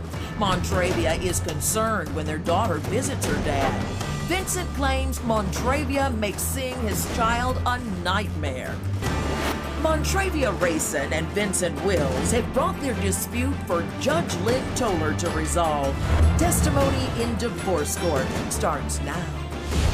Ms. Rayson and Mr. Wills, you two are finally divorcing after a 4-year separation. Ms. Rayson, you say that the manner in which you two got together, you think contributed to the divorce and also the real problem that you two have now, which is the custody issue. So why don't you tell me why you believe the manner in which you got together has caused us to be here today? Well, the reason why we did get together was under, I guess you can say, false pretenses. I was looking, that's all I was doing, I was looking. I was looking at more of his appearance than I was. Oh, you just thought he was fine? Yeah. Okay. I seen him and I was like, hey, you know, that's nice eye candy, you know? So I built our relationship based on that. Mm-hmm. Did you pursue him? Or did you just let him know you were interested and he did the rest of the work? I think that it was even on both of our parts. We were both pursuing each other. It was more so of, I really couldn't even remember what he looked like when I met him. Because when we first met, we met at, not the club. He was leaving one club. I was leaving another one. And I was in the car, stuck in traffic. And he, like, stuck his head through the window. Hey, here's my number. Hit me up. So I really didn't get, like, a good look. Good look at him. Good look at him. Yeah, you know? but you knew he was cute. Yeah, so when I called him, you know, we talked and chat over the phone for a while. And then it was just like, hey, you know, maybe we should meet up and see each other. So when I seen him, I was like, oh, okay, you know. Nice, you know. All right. You know, so, and then it just kind of fast forward from there. So tell me how long it was between you seeing him, thinking it was fine, he was fine, and marrying him. We married 2 years later. Okay. We dated for a while, but we did move in with each other kind of close. Once his lease was up, I would say like within 6 months we were living together. Mr. Wills, why don't you tell me when you decided that marriage was an appropriate step to take? I felt it was appropriate after, you know, years of us being together. We were together for like 3 years before we finally got married. Okay. About more like 2.5 years. And we had a child. And How old was the child? My daughter maybe was like 1 or maybe a few months. Yeah. But I felt I was doing the right thing. I mean, I see that we got married for 2 different reasons. I got married because I loved her. You know, I was doing it for all the right reasons. And why do you think she got married? Well, she just told y'all why she got married. No, I didn't tell you why I got married. She said why she told you why she liked you. Yeah. But she didn't, you know, that was 2.5 years earlier. Yeah. Do you think she married you just because you were cute? I mean, now I do. You know, I thought it was on the same reason that I wanted to get married. But cute was the start. I mean, you looked at her; she was cute too. Yeah, so that's how you guys got started. Yeah, so you know, I think she loved you, right? Yeah, absolutely. Did you get married in part because you already had a baby with him? Yes and no. I married him because I did love him. I also married him because I felt like my family was putting a lot of pressure on me to marry, because the daughter with him was my second child, and I already had a daughter. Right. So my family was kind of pressuring me, you right. know, I got you. know, time to settle down. You just can't keep having babies here and there. Yeah. When did the problems start? The problems were there before our daughter. What were the problems? Abusiveness, you know, just verbal. In what respect? Just kind of like verbal abuse, you know, disrespecting, not knowing how to talk to me. I've been, you know, B's, I done been H's, you know, I done been spit in my face, and it's just a lot of... And what kind of things would you be arguing about that incited this kind of anger? It could be something minor. You know, if he felt like maybe I belittled him, maybe I wasn't submissive enough. Maybe he felt like I told something to somebody that you shouldn't have that said. I shouldn't have said, you know. Mr. Wills, I'm going to give you an opportunity to address that. First of all, is her allegation that you did call her unpleasant names and did all that stuff, are they accurate? Are they true? They're true. I did that. What circumstances drove you to behave in that manner? It was different, situations. We would get into it, have fights, arguments over petty things. I would get locked out the house, stuff like that. So I did spit at her once. I did that, but I did it, out of anger because I didn't want to hit her. But I was still wrong. It was still wrong for me to do it. I'm not, saying that I was right. Well, who would lose their temper first, her or you? It was kind of even. Tell the truth. We both. I am telling the truth. We both would have problems. Are you both a little hot-headed? Is that what you're saying? That's the thing. We both are hot-headed. We both have short We're both hot-headed, but his anger definitely overpowers mine, hands down. My anger can be calmed down, but if you escalate it, then I'm gonna take it there with you.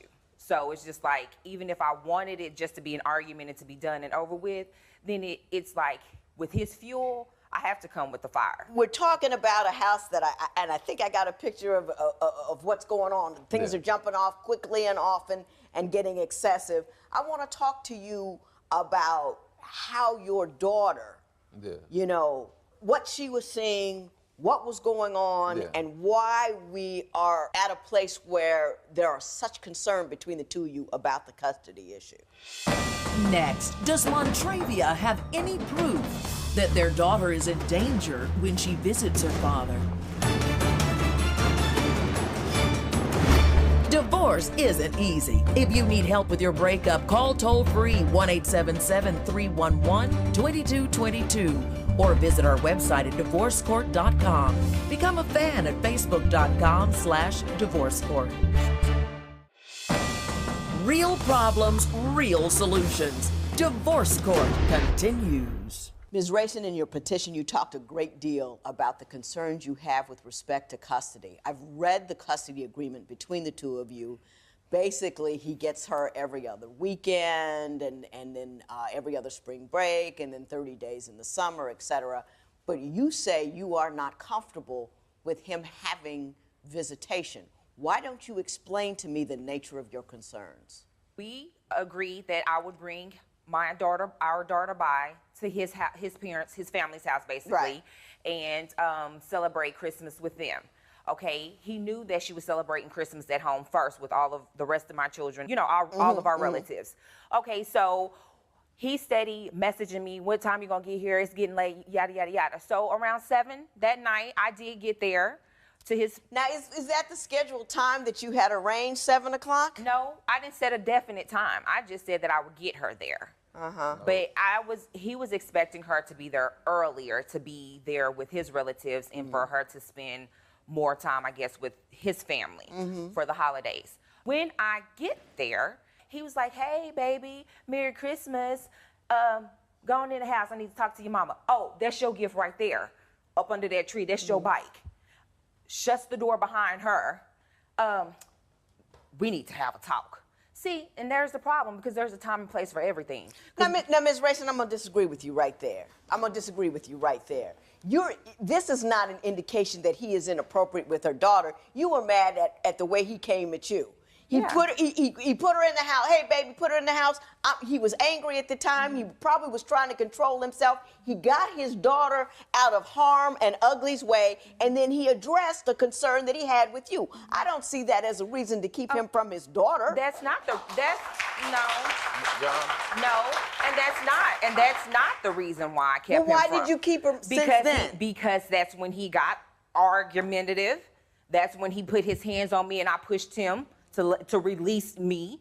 And that's when I told him I'm gonna get my child out of the house. When my daughter comes out of the house, he hooping and hollering, disrespecting me, causing a scene, have all his relatives holding him back like he's gonna attack me and all kinds of things. And I get that, Ms. Rayson, and I understand if it was like that, you should have called the police because you were assaulted. But that it's not a reason to say that he can't keep his daughter because you two can't stay out of getting into it. Do you see what I'm saying? When you keep a daughter away from her father, you're doing her as much damage, if not more, than the father himself. Clearly, he was inappropriate with you, but until you go to court and have a judge say that his behavior is such that the child is not safe in his presence that visitation is no longer appropriate or supervised visitation should be required, you don't have the right to keep her from him. I'm just telling you straight out. You don't have that right. When divorce court continues, can Vincent find a way past Montravia's anger and co-parent their child? Do you think Montravia has enough evidence to question Vincent's behavior with their child? Call 1-800-282-1991 to vote now and see if America agrees with your opinion. You'll also receive some valuable offers. Call now. If you would like your case heard on divorce court, call us toll-free at 1-877-311-2222 or log on to our website at divorcecourt.com and join the conversation on Twitter at Divorce Court. Divorce Court continues. Ms. Rayson, I think you're more worried about the problems with you that he's making you mad than really well-being of the child. Give me 2 or 3 more instances where you believe he has endangered the well-being of your child. I found needles. No, let me correct that. My daughter found the needle and picked it up in her hand. There has been a fire in the home that I wasn't aware of. His car was set on fire in front of the house. Did somebody set your car on fire? Yeah, it was, but my daughter wasn't around. She was my daughter was the house? No, she wasn't there. She wasn't even at my mom's. This was at my mom's Was somebody house. mad and set your car on fire? An ex-girlfriend of mine set my car on fire. Okay. Now, do you have significant problems with exes and people like that you're living a chaotic lifestyle? I mean, I just choose the wrong people, I guess. You know, I mean. You said the needle incident happened when it was over a family member's house. Do you have concern about any of your family members? No, I don't have any concern about my family members. I had a relative that was on drugs at the time, and I admit that. But they're no longer living there. They haven't been there. They don't live there anymore. But that was a long time ago. I've had my child several times after that. What is the most recent incident that occurred that caused you concern with respect to her welfare? Well, before the Christmas incident, the conflict about her welfare was when she came home from visiting him from the weekend. She was like, there was no food to eat. That was the biggest issue. She was like, Mom, can you believe he made me a peanut butter and jelly sandwich because that was the only thing they had? And I don't even think she said jelly. I think she said it was just peanut butter because they didn't have jelly. And she was like, that's all I ate for breakfast. And I was like, so what did your daddy feed you? She was like, that's what he fed me, you know, a peanut butter sandwich. I said, okay, well, you know, what about lunch and stuff like that? She was like, well, we had to go get stuff from like McDonald's and stuff because there was nothing in the house to eat, and we end up eating real late, a lunch real late. She said it was almost like dinner time when she ate lunch. Ms. Rayson, she didn't go hungry. She had a peanut butter sandwich and some McNuggets. Now, I have gone places, left my husband home with the kids, and that's exactly what occurred. Exactly what occurred. The concerns I think that you have with Mr. Wills that you've expressed so far, I don't really think are tantamount to an endangered situation. Judge Lynn Toler's ruling next. It's time for you to call 1-800-282-1991 to answer today's question. You'll receive some valuable offers. Call now. Divorce Court. Judge Lynn Toler's ruling right now. My understanding is that once when she went on a weekend visit, he kept her for 2 weeks without your permission. That is true. Tell me about that. Well, Judge, she was at a family member's house and where I would always leave her, and he would live there from time to time, off and on, back and forth from there to girlfriend's house. He was supposed to be taking her to the park and bringing her back to the family member's house after they had their little day out, and he never did. The family member called me to let me know that he had taken her. How long was he gone with her? 2 weeks. Mr. Wills, do you care to respond to that? Yes, ma'am, I do.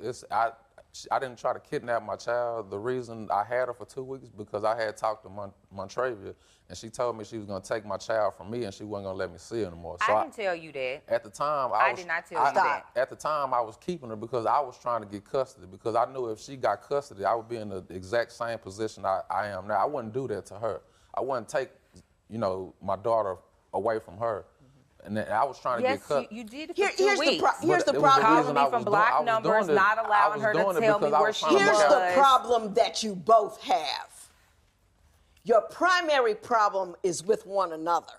It has more to do with your distaste for one another than it does with the welfare of the child. You do have some legitimate concerns, but what you do when you have these concerns is not make unilateral decisions either to keep the child from him or to keep the child from her. Both of those are violations of the court order that was given, and both of those things can put you in jail.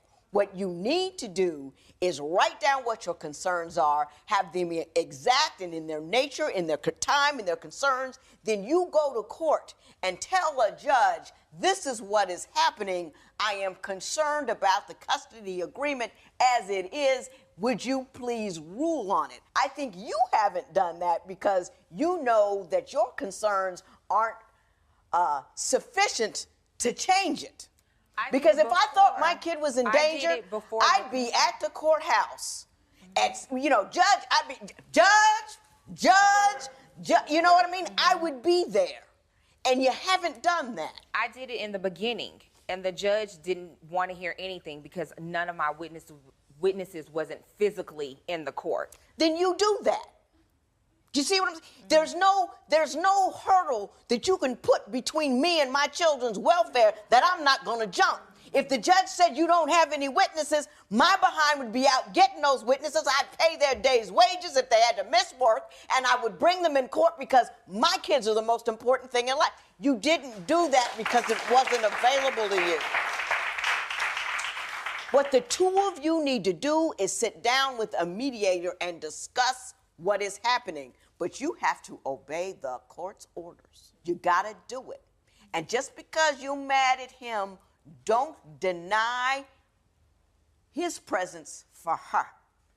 You see what I'm saying? And you've got to just eradicate all that.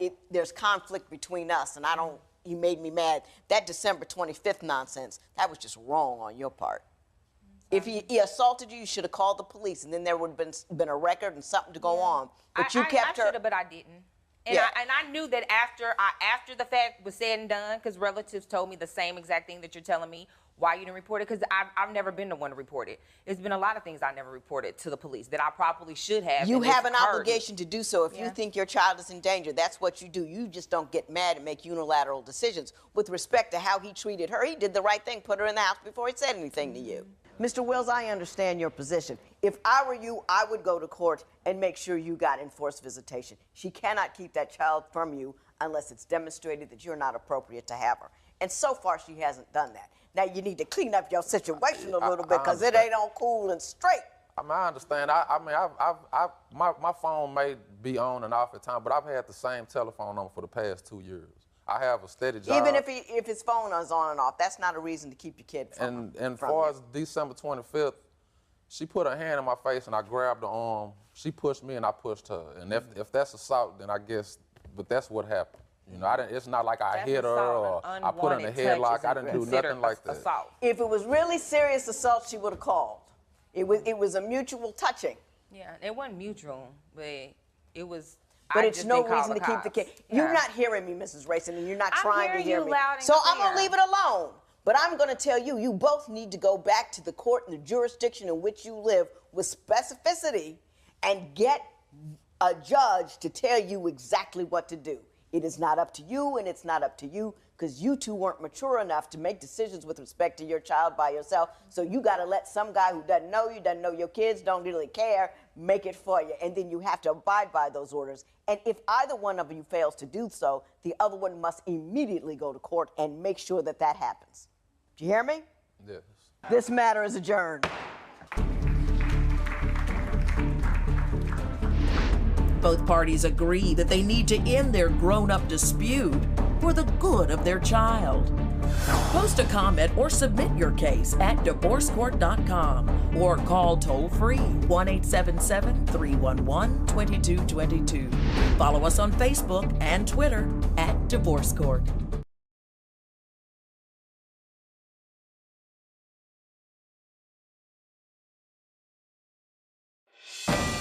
on Divorce Court today.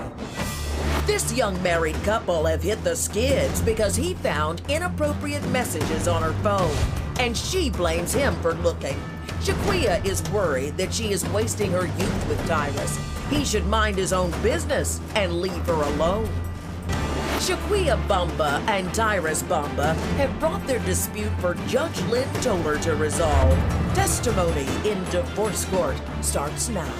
Mrs. Bamba, you've been married for 2 years, but with him for 4 years. You're only 23 years old, so most of your young adult life you've been with him, and that's your problem. You say that you're afraid you are wasting your youth being with him. Why don't you tell me why you said that? I just feel like that because when my husband and I first met, we were in high school, we just kind of clicked. I was a little bit more independent because I had a kid, I had my own place, my own car, but there was something about him that I liked. At the time we met in PE class, but I didn't know that he was going to PE for every period. He had kind of dropped out of school. Hold up. He was going to PE every period? Yes. So he skipped math, science, English, and was just going to gym? Yes. Is that true? Yes, except second period. The What teacher happened wasn't second there. period? Teacher didn't have a PE class. A, why would you want to do it? And B, how'd you get away with it? Well, actually, the teacher was cool enough to let me come there. It's like I had a VIP pass to PE. So he told me I can come to every class. Other people got kicked out, but I didn't. Now I see. Of course, it wasn't good now, but at the time, it felt good. It was fun. Every day PE, all day PE, basketball. That's scary, though. Somebody in the school system would say it's cool for you to do PE all day long and skip, the little inkling things like math and English and all that. But wow, okay. So you met him in one of his PE periods, and you just clicked, and then what happened? He moved in with me. And like I said, I already had a kid, so he helped out a lot with my son. He was only 7 months at the time, but he helped out a lot. Kind of stepped up to the plate, was a father figure to him. So we became like a little family. Mm-hmm.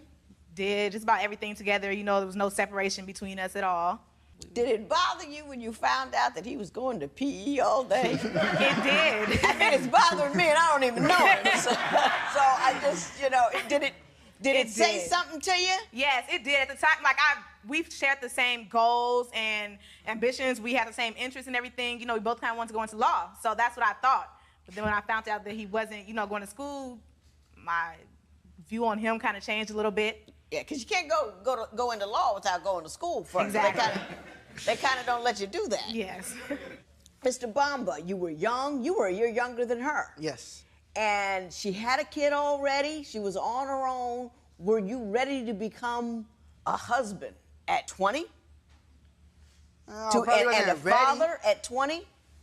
Probably wasn't ready, but I was willing to take on the responsibility. I'm not gonna tell myself I can't do nothing. So if it's a person that I'm feeling and that comes along with it, then I don't have no problem with doing that. Do you feel you've wasted your youth? No, I don't. She's the one that's done. Yeah, she feels like she's wasting her youth. I don't even understand that. What is your major problem with Mr. Bamba? I just feel as though, things aren't the same as they were when we met. I mean, I know we're older, but, we're not that older. It's like we're in our 50s or anything. Excuse me. Sorry.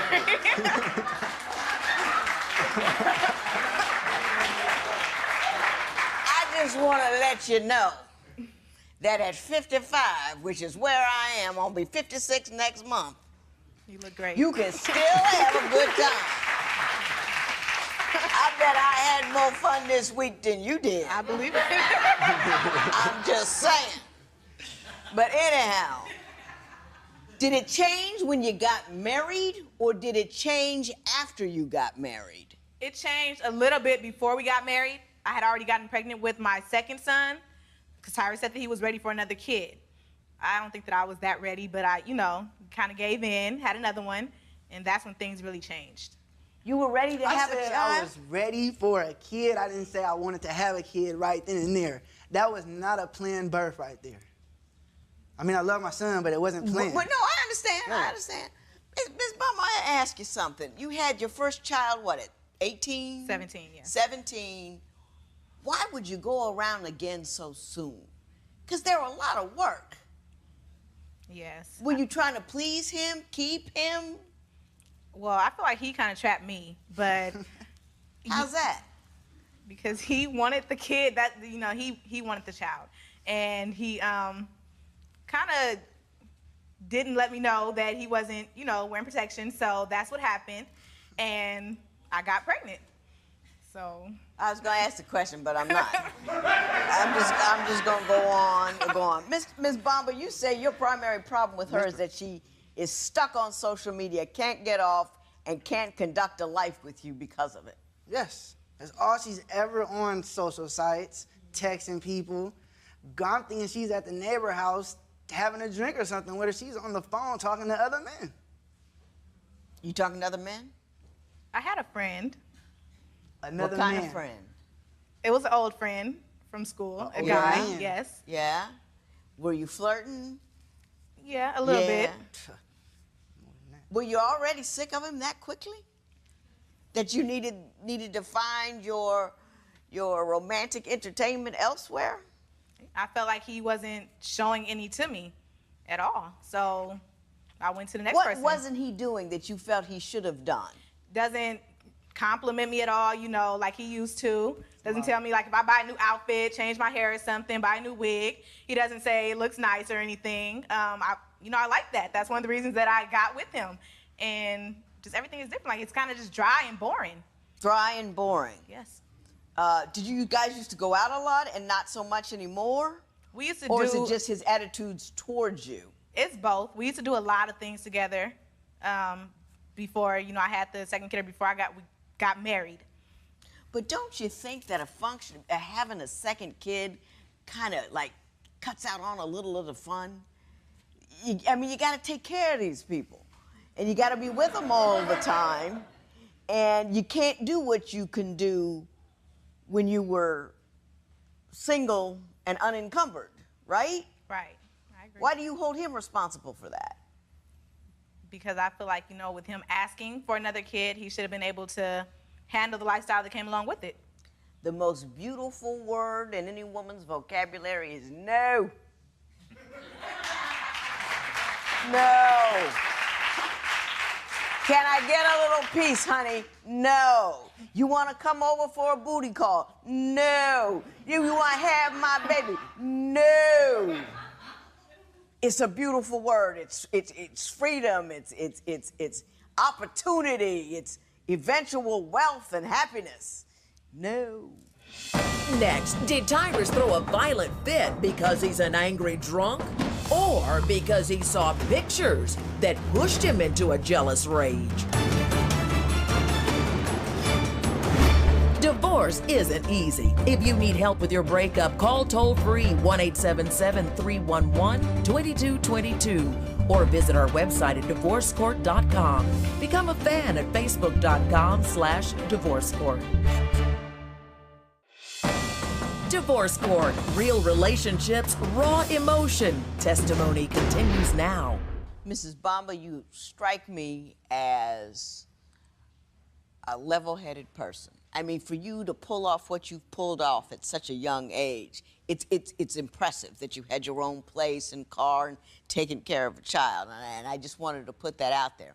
My question to you is, you say you've ruined your childhood and you're out, you're done with him, and so far I'm not seeing it. I'm seeing he's a little annoying, but as are all spouses. So why are you done? He's an angry person, Your Honor. He can drink, so when he's angry and drinking, it escalates. Just last month, Your Honor, he was going through my phone. He gave me the phone, came back drunk, and he just started throwing furniture into the walls, the closet, everything. And I work hard for my money and the things that I have, Your Honor, so that kind of frustrates me. Were you throwing furniture? That furniture, we have favorite furniture, but that furniture was free. And on top of that, who wouldn't get drunk? If you see your girlfriend sending naked booty pictures to another man, of course you're gonna go get a drink and get mad and throw stuff. Of course. She sent naked booty pictures to another man. Just panties on, just panties and butt. Ms. Bomber, did that happen? Yes, it did. Was that the friend that you were talking about earlier? Yes, it was. I don't condone throwing things, especially when you have little people in the house. You can't have that kind of chaos around those little people and expect them to turn out sane and rational. You get that part? Yes, I do. You get that part? Yes. Okay. Now, what do you do in sending booty pictures to people? It was just that one time, but it wasn't. That's all it takes is one time.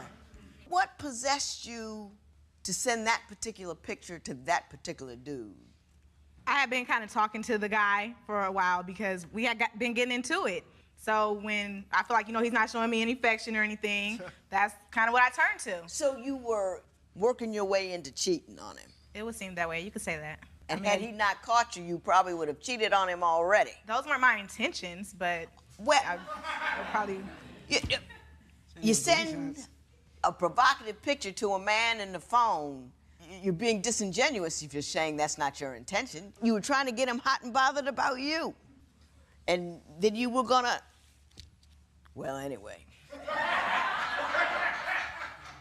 Have you had fidelity issues with her throughout the course of your marriage? It's only been 2 years, but... Yes, I mean, I can't trust her. She's always on social sites. You say, in addition to that, she is disrespectful. Disrespectful, always complaining I can't do nothing right.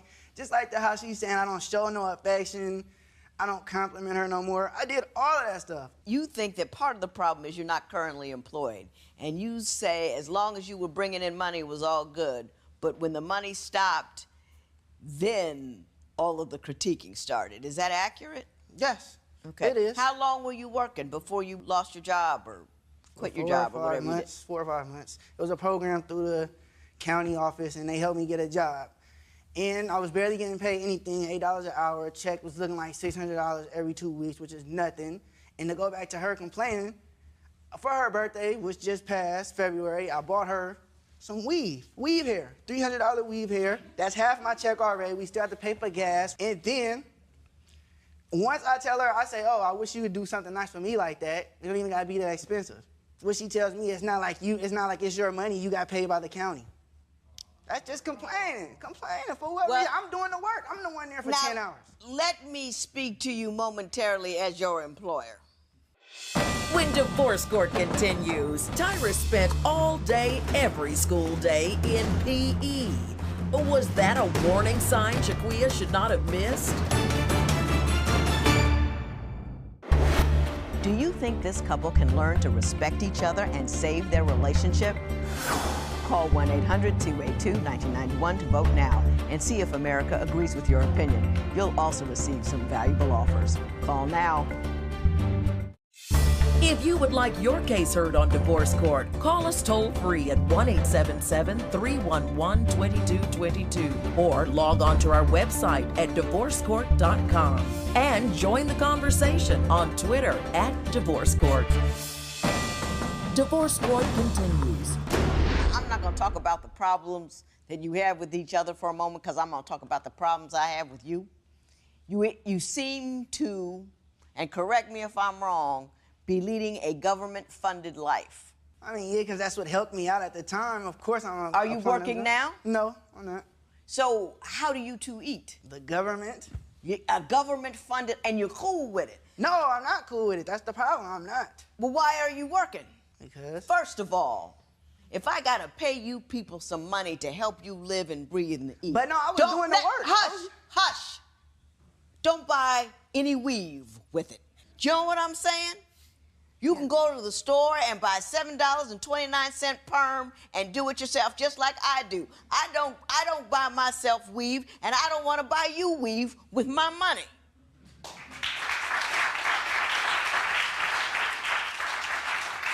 You don't have any money, you need money because your kids are hungry, I'm cool. You need money because there's no heat in the house and your kids are cold, I'm cool. But don't enjoy my money. I enjoy my money because I work for my money. It seems to me that, you said $600, $8 an hour, that's almost nothing. It's not almost nothing. It's $600 more than the nothing you make right now.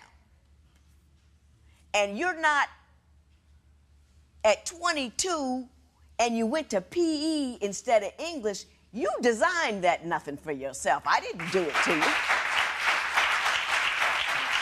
And how you gonna sit up there and tell me that the money that that you take out of my paycheck ain't really nothing is a lot of nerve. I got bills I could pay. I got kids I got in college. I got grandchildren. I got a whole lot of people to support. And you gonna tell me you don't appreciate what you taking from me? And I'm talking to you too. Because that's what you do. You working? No, but I have. Neither one of you working now. No, but I'm looking. You understand why I'm angry, don't you? What you gonna do when you leave here, whether or not you're with her, what you gonna do? Go on Craigslist and look for some jobs. And if you're not getting a job, get an education so you can get a better job. If you don't like $8 an hour, that's fine. But you gotta earn more than $8 an hour. I don't owe you $16, $20 an hour just because you here.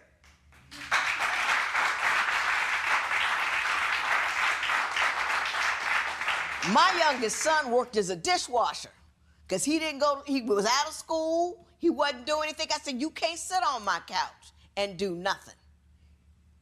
So, and I do okay financially, but I don't, no, you want to go to college, I'll pay for it. You don't want to do nothing, you get a job and you pay for your nonsense. And he was washing dishes at a restaurant.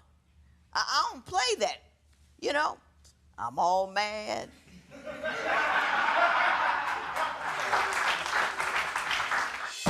Judge Lynn Toler's ruling next. It's time for you to call 1-800-282-1991 to answer today's question. You'll receive some valuable offers. Call now. Divorce Court. Judge Lynn Toler's ruling right now. Now that I've recovered, you want me to order him to get anger management or get $225 so he can pay for anger management. Now you're kicking him to the curb. Why do you want to fix him now that you're getting rid of him? I love him, Your Honor. But, you know, even if he's with me or not, you know, that's still, we have a child together. True. So it's something that he would still need to work on, are his anger problems. That's a very good point. Do you think you need to work on your anger problem? Yes, I do. A little bit. A little bit? My anger comes from her anger. My anger comes from her anger. Like one day, I go to the store, she told me to get some chips. We getting ready to eat a spread. She told me to get some chips, some hot chips. So I go get some regular Cheetos from the store.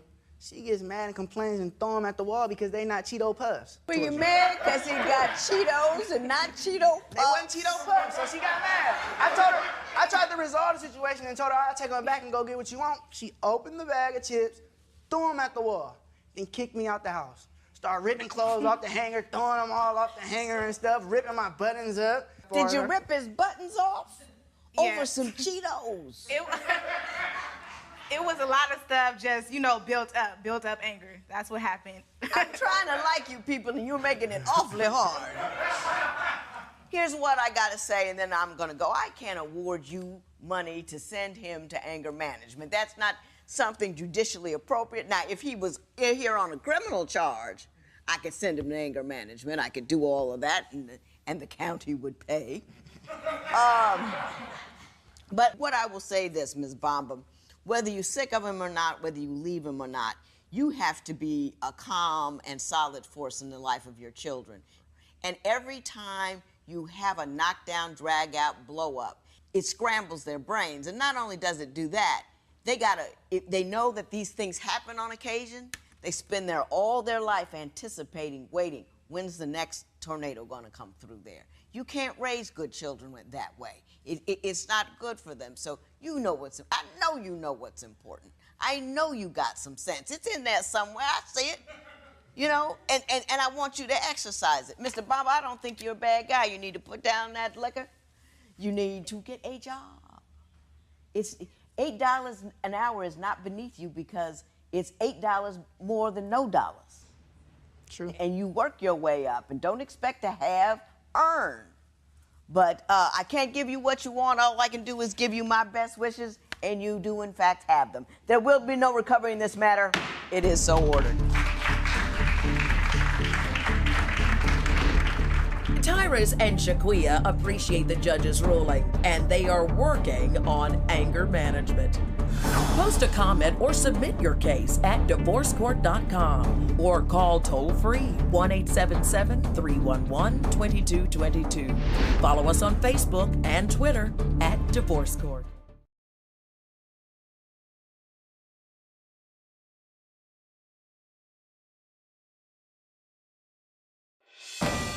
On Divorce Court today.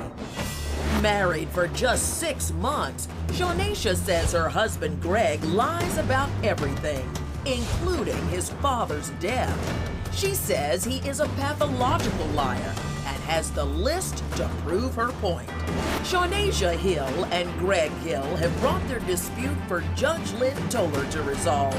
Testimony in Divorce Court starts now. Mr. and Mrs. Hill, it's been 6 months. You're married and you're here already. It's a little worrisome. You have asked for things, some money from Mr. Hill as you go, but I want to know how you got here so quickly. What happened in 6 months that makes you believe this marriage will not survive? Because I believe that he is a pathological liar. That's what I believe. Why do you think he's a pathological liar? Well, because the first one I would say is he told me his father had passed, so he was sad, he was crying, and you know, as girlfriend, at the time I was his girlfriend, and I was trying to be there for him. He's sad at this time. My mother's telling me, you know, he's sad, be there for him, whatever case may be. Fast forward to a year later, I'm at a family event, and his father's names get mentioned. So I said, oh, I'm sorry about the loss, and everybody's looking at me like I'm the crazy one. Now I'm standing there trying to persuade them that he's gone. And they're like, what are you talking about? I'm like, his father passed away a year ago, cancer, telling them everything, and they're just like, what are you talking about? Where are you getting this story from? I'm like, Greg told me that, and that's what she said. His mother said, he didn't die, he's alive, he's living. Greg talks to him all the time. I was confused and I felt stupid. Mr. Hill, did you tell her that your father died when in fact he did not? Yes, I previously told her that my father had passed away, but that wasn't my real father. That was like he basically raised me when I was younger. So I really didn't have a really good relationship with my father when I was younger, so he came in my life at a young age, so I kind of took it hard. It really devastated me at a prior time, so like that's the only person I really knew that was close to me. It seems like that would be something she would have understood, that he really wasn't your. You did tell her something that wasn't true, correct? Yeah, that's correct. For what purpose? At the time, I felt like that was my actual father, because I really didn't know my real father like that. But why wouldn't you make that clear to her? Why the need to make her believe it was your real biological father? What was the point of that? I mean, honestly, I'm gonna be honest, it really wasn't no point on it. It's just how I felt. Like, I felt like that was my father. Like, I felt like that was my real biological father. But he really did die of cancer. Yeah. No. Nobody died. No. I asked his mother, I said, well, is there a person in that was in, a boyfriend you had that was in his life as a father figure? Did he die? No. Ain't nobody died. Well, tell me some other things that he's told you that you later found weren't quite true. Okay, I went to work, and I was a little tired of him, so I'm like, after work, I'm not coming straight home, I'm gonna go to a friend's house. So I could tell he didn't want me to go, but I went. He kept calling me, I didn't feel like answering. When I finally did look at my phone, it's like 30, 40 missed calls. I see some from him, some from my mother, so I called my mother first. She cursing me out, what are you doing? You wanna be hanging out with your friends? So I'm scared. I'm like, what happened? She's like, Greg called me and told me my daughter, she's in the hospital. Why are you not there? So my mother's thinking something happened to me because he made it seem like I was on my way and never got there. So I call him. I'm like, what happened? What happened? I'm coming straight home. So when I get home, my daughter playing fine. She's fine. Fine. She don't look like she had a fever. She don't look like somebody that's sick. She jumping around. She's acting herself. So I said, what happened when you went to the emergency room? What happened? Nothing. Did they give her any Tylenol or anything? No. Okay, well, where's the wristband? You know they give you a wristband when you check into the emergency. Oh, they didn't give us that. So Where's the basically, he discharging told you papers? he took your daughter to the emergency room, and he did. I think he did that just to get me home, to try to get me home. But don't use my Mr. child Hill, as a pawn. what happened with the fake trip to the emergency room? Let me tell you what happened. I'm being honest with you. I was watching her daughter. You keep saying that, and Oh. and it is yet to happen. So go ahead. I was watching her daughter. She had to go to work, and she told me that, oh, I'm at work, whatever the case might be. But my problem is that I didn't know she was going to her friend's house prior to do whatever she was doing, chilling with her friend or whatever she called it, and her daughter didn't feel good prior to. Like, she already didn't feel good. So she was kind of throwing up. She was a little sick. She was, like, congested. So I rushed her to the hospital because she was already, like, previously already sick. So I took her to the hospital just to see what was going on with her and whatnot. And they told me that she had a little cough, and it wasn't nothing severe. But my problem is, why are you not there? Why are you at your friend's house and you got a situation with How your much daughter? was the bill from the emergency room? The bill, I used Medicaid. We You didn't get any bill at all. No, I ain't paid the bill. We ain't had no Medicaid. What are you talking about, Medicaid? You lying to me right now. I mean, you go to the emergency room, I don't care what kind of coverage you back. At some point, you see an alarming bill. And some people, a third party pays it, this, that, and the other thing, but you see something. You're lying. I understand you have a list of the lies that he's told. Yes. Can I see him? Yes. Now, Mr. Hill, lied about your father dying, lied about how much money you make, lied and said your mother said, I'm going to get back with my ex, lies about how much money he has in the bank account, lied about his father having a large sum of money, lied about a girl he dated saying it was a family member, lied about paying my mother rent, you lied about his taxes. Your lies have no purpose other than you just lie. Does that frighten you at all? No, I don't feel frightened. Next, did Greg's deceit go so far that he has hidden his marriage to his own family? If the ink on your marriage license is barely dry, but you're ready to call it quits, call toll-free at 1-877-311-2222 or visit our website at divorcecourt.com. Become a fan at facebook.com/divorcecourt. Real people, real conflict, real judgments. Divorce Court continues. A lot of the lies that you're talking about on here, Mrs. Hill, seem also have a lot to do with what he tells your family or what he tells his family. Like, he didn't tell his mother you two were married, correct? How long did he lie about that? The whole time. The day we got married, he told me that he took his mother out to dinner and told her that we got married. And when he told me, I believed him. And every time I was around his mother, she would keep calling me the fiance. So I asked her one day, like, why do you keep calling me now? You know, we're married now. She was like, how long have you been married? I'm like, five months now.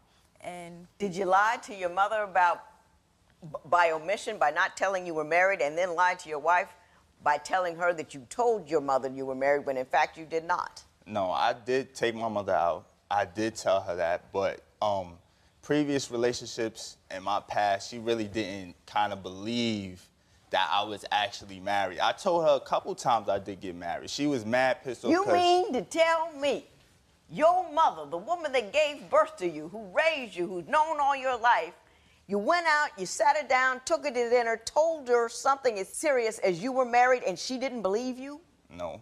You know what that says? You're a pathological liar, because if your mama don't believe something like that, you're a guy known for telling untruths. Is any of this making any sense to you, Mr. Hill? I guess. Oh, Mrs. Hill, you're in deep. You say he has difficulty handling money. Why don't you tell me about that?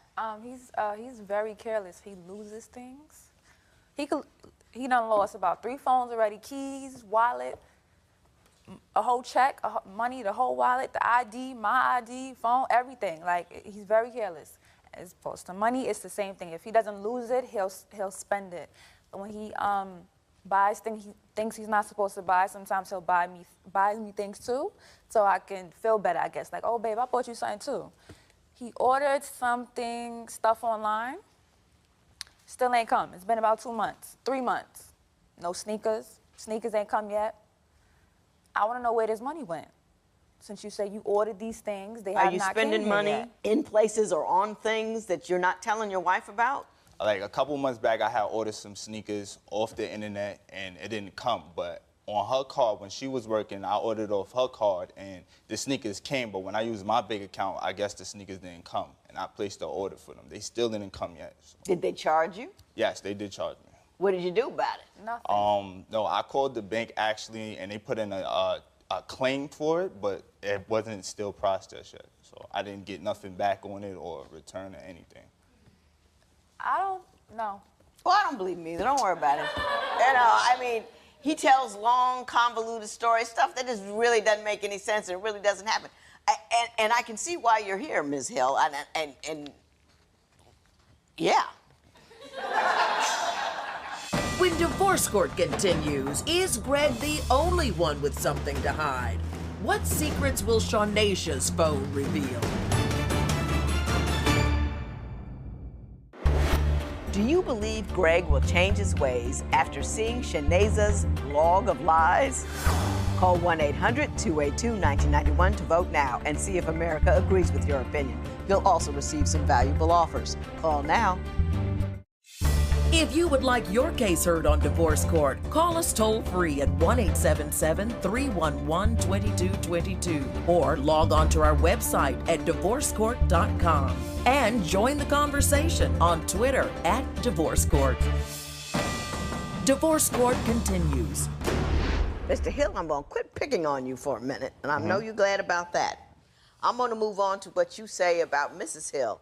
You say that she is dishonest when she talks about who she is texting. Yeah. Why don't you tell me what your concerns are with respect to who she's texting and what she's saying? I'm gonna be honest with you. Like, I went through her phone.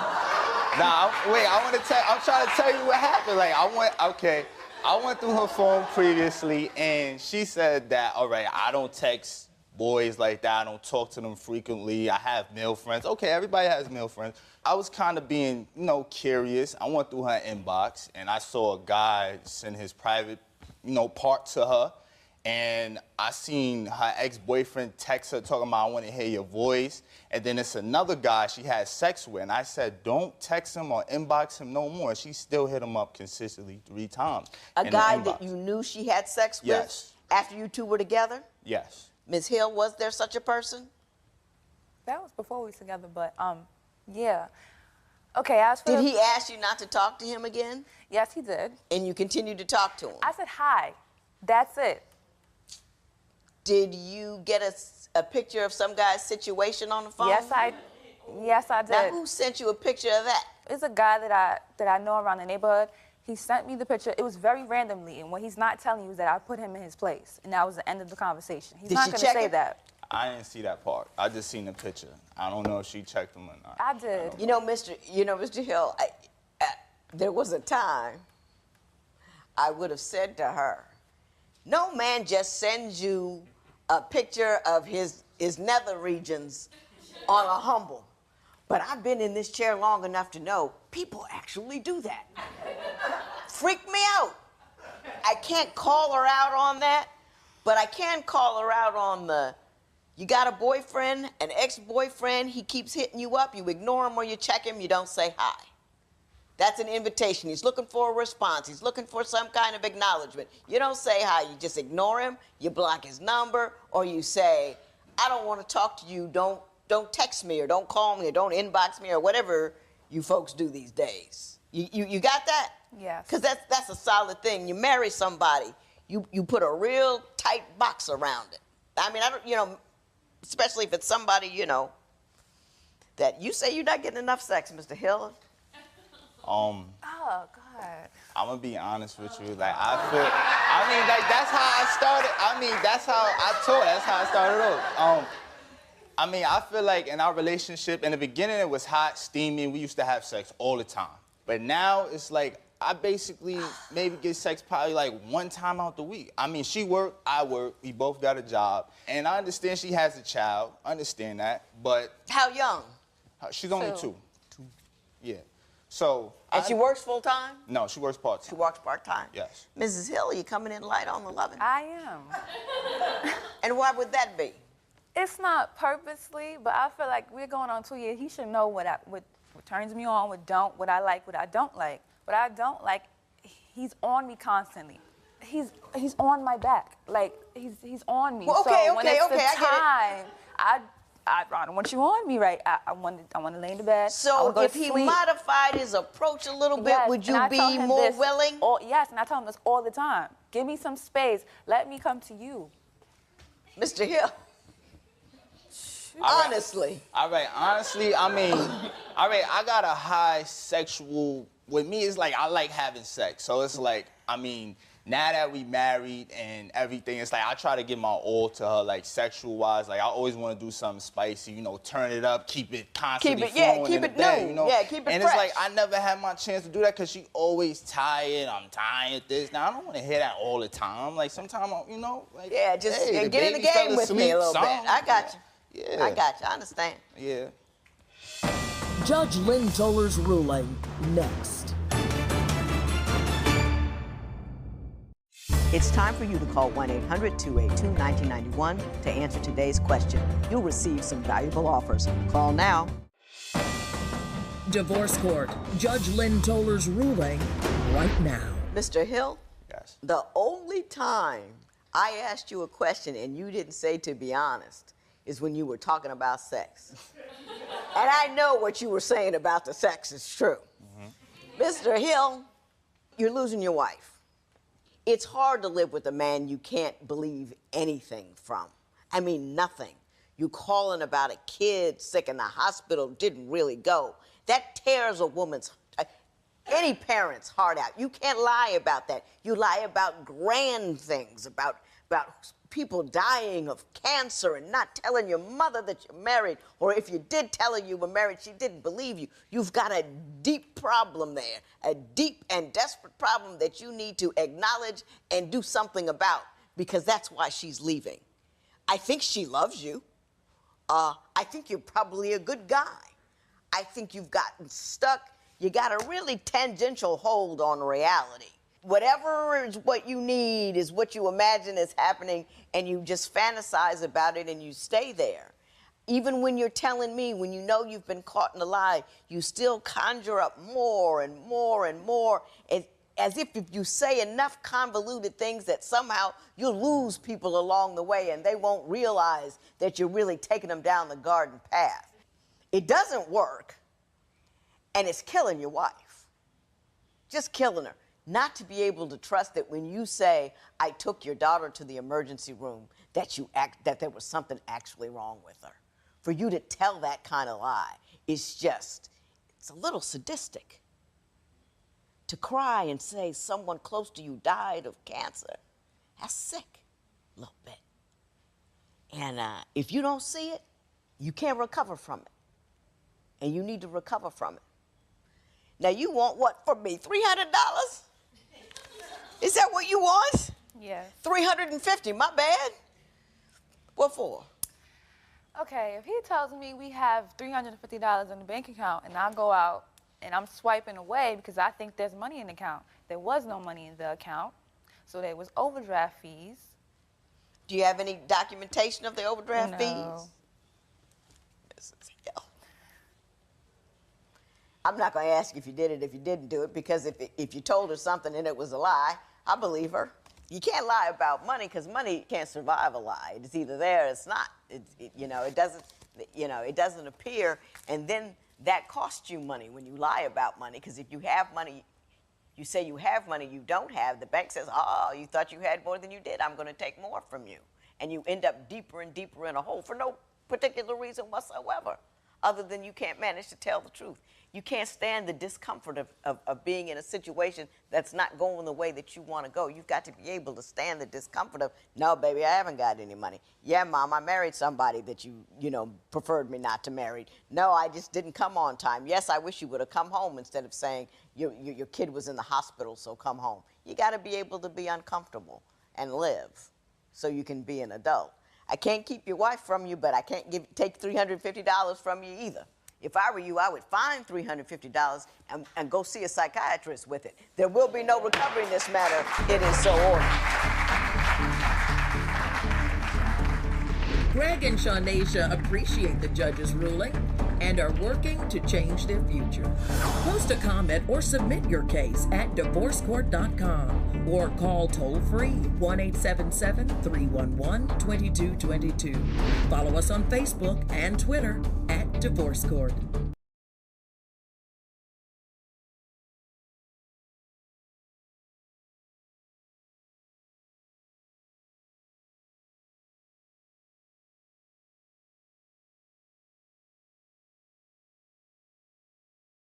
पे अल्लाह रसूल गो ऐ नाम ले गए मेरा दुकाना कर बयान कल में पे अल्लाह रसूल गो ऐ नाम ले गए मेरा दुकाना कर बयान कल में ऐ लिखी मौत की गल में बहुत दुखिया ताई लगो तिनार वाण कल में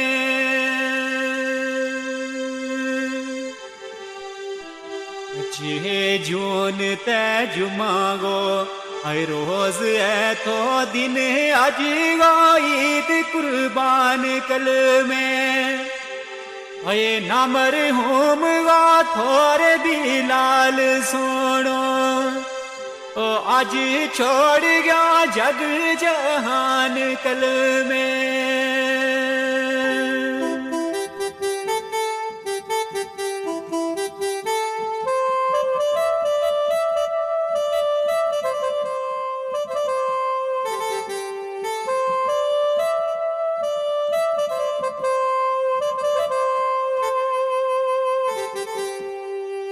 खुशी दिवाली बदली गम है अंदर कर लाड लागो कुछ बयान कल में ऐ खुशी दिवाली बदली ओ गम है अंदर कर लाड लागो कुछ बयान कल में ओ इज़राइल उड़ीक माथोरे शायद ताई चले हो सुनो नहान कल में तेरो मुख भी लाल रे छन यारू अकल शकल सोनी तो जवान कल में आई मौत डाडी ले चल गई कियो कर मारो बियाबान कल में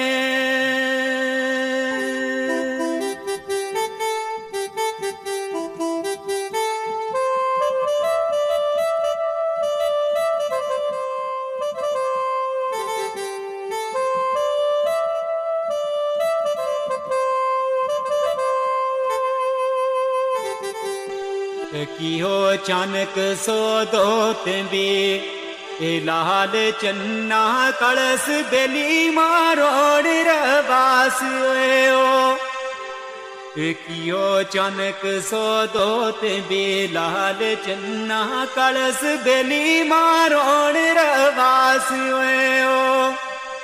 ओ रो रो मारे सोनी रे बुलावे तिन्ना मेरो शहर दी लाल बेआस ओ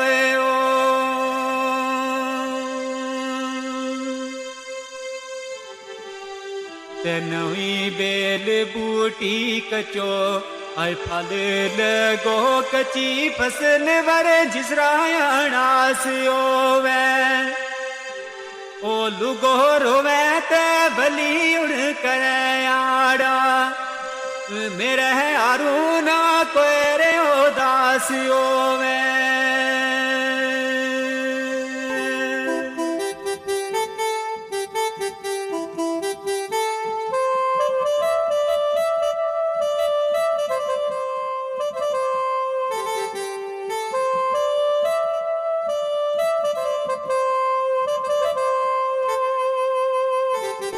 रोवे बेण पाई नाले आई बाप माई कद आवे बिलाल एक बार मुड़ गए रोवे बेण पाई नाले ओ बाप माई कद आवे बिलाल एक बार मुड़ गए ऐ दुखी उड़ बिलाल ने नहीं रे आनो पढ़ पता दरूद बरोबर मुड़ गए अल्लाह पाक बिलाल ना आई जन्नत ले जाए आवे सब ना सबर करार मुड़ गए आए दुखी ले बोई इजाजत सब कोलू करिए मौत को नारे एतबार मुड़ गए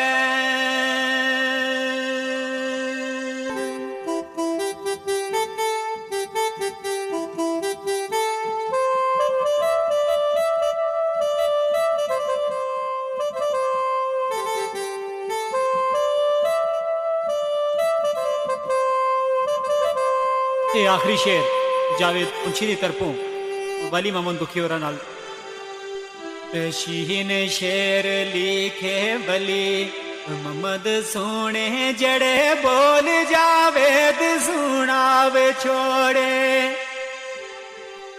शीन शेर लिखे बली मोहम्मद सोने जड़े बोल जावेद सुनावे छोड़े ओ तेरा दुख बिलाल नहीं ओ पुलदा जड़े जख्म काले जड़े लावो छोड़े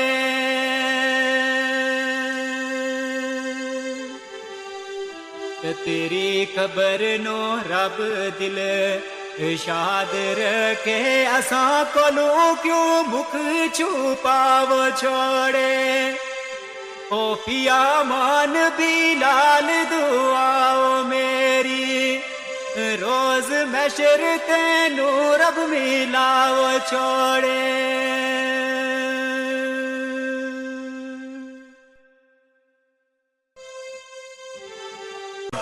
अलफ अल्लाह रसूल गो आई नाम ले गए मेरा दुकाना कर बयान कल में अलफ अल्लाह रसूल गो आई नाम ले गए मेरा दुकाना कर बयान कल में ऐ लिखी मौत की गल में बहुत दुखिया ताई लगो तिनार वाण कल में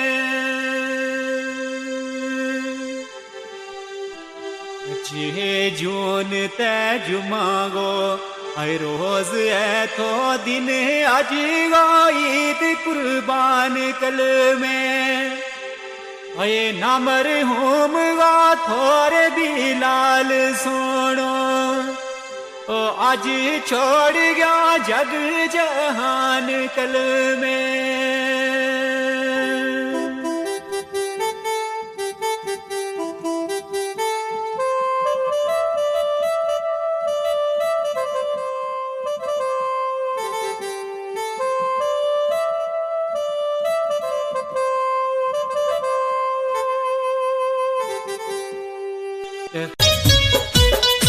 उस शहर नो उजाड़ देवा जिथे तेनू कैद किता उस जेल नु साड़ देवा जिथे तेनू कैद किता जिथे तेनू कैद किता उस जेल नु साड़ देवा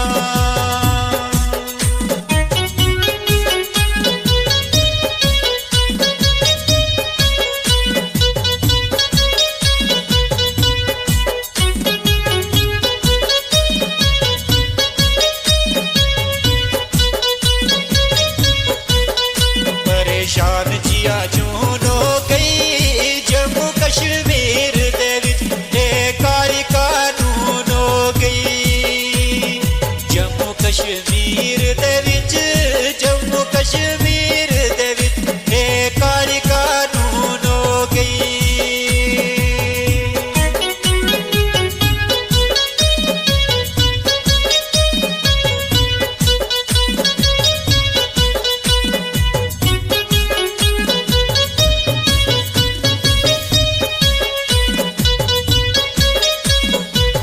क्यों माड़ी तकदीर हो गई मैं राज तेरे सदमे विच दुखी जम्मू कश्मीर हो गई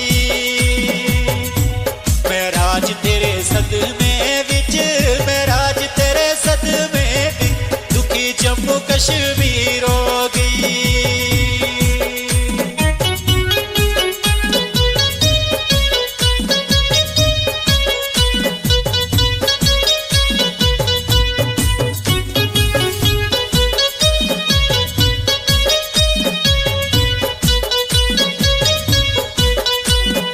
सच दी गवाही होवे जान भी हाजिर है शाला तेरी रिहाई होवे जान भी हाजिर है जान भी हाजिर है कदे तेरी रिहाई होवे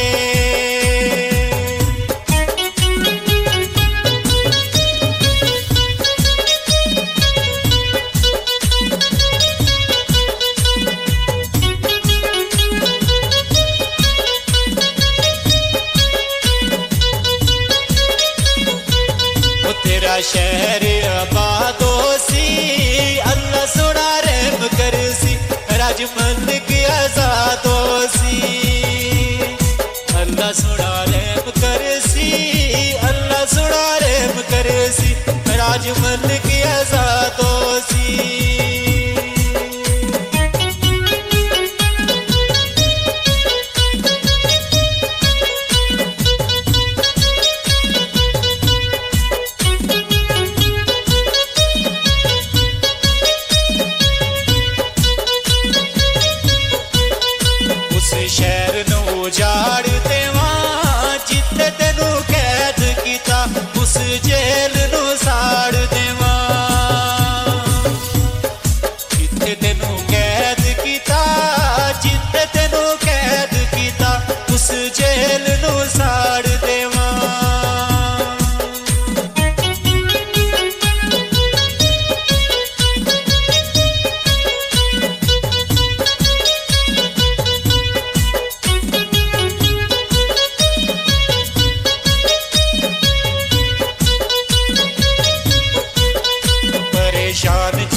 अल्लाह सोना अदल कर सी अल्लाह सोना अदल कर सी महराज दिवे जी तो सी शाला हक दिवे जी तो सी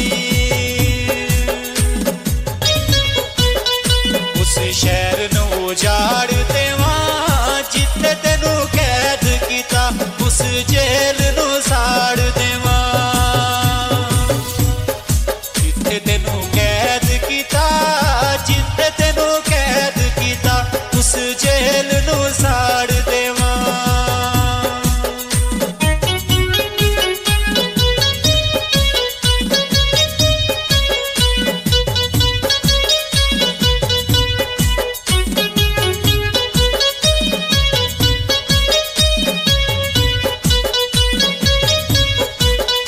परेशान जिया जून हो गई जम्मू कश्मीर दे विच कारी कानून हो गई बाग बहारां जिथे गुल गुलजारां जिथे बाग बहारां जिथे गुल गुलजारां जिथे जन्नत नी तस्वीर देश माड़ा कश्मीर सोना देश माड़ा कश्मीर देश माड़ा कश्मीर सोना देश माड़ा कश्मीर रुते कमाल कुथे इसनी मिसाल कुथे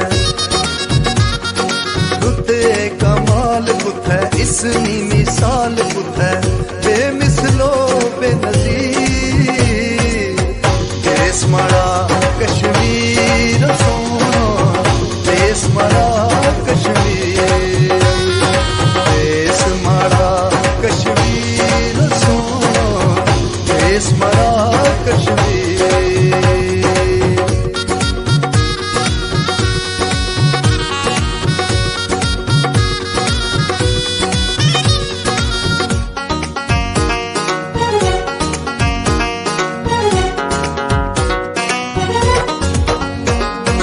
ऊंचियां पहाड़ां वाला घने चनारा वाला ऊंचियां पहाड़ां वाला घने चनारा वाला ठंडियां हवावां वाला रंगली फसावां वाला हुस्न भरी जागीर देश माड़ा कश्मीर सोना देश माड़ा कश्मीर देश माड़ा कश्मीर सोना देश माड़ा कश्मीर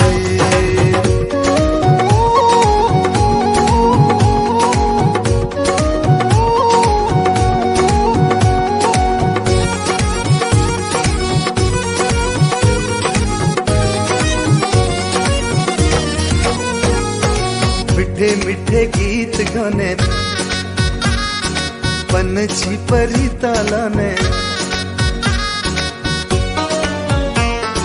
मिठे मिठे गीत गाने पंछी परी तालाने खुलियां फजावां विच जिसनियां चावां विच होवे दिल हसीर देश माड़ा कश्मीर सोना देश माड़ा कश्मीर देश माड़ा कश्मीर सोना देश माड़ा कश्मीर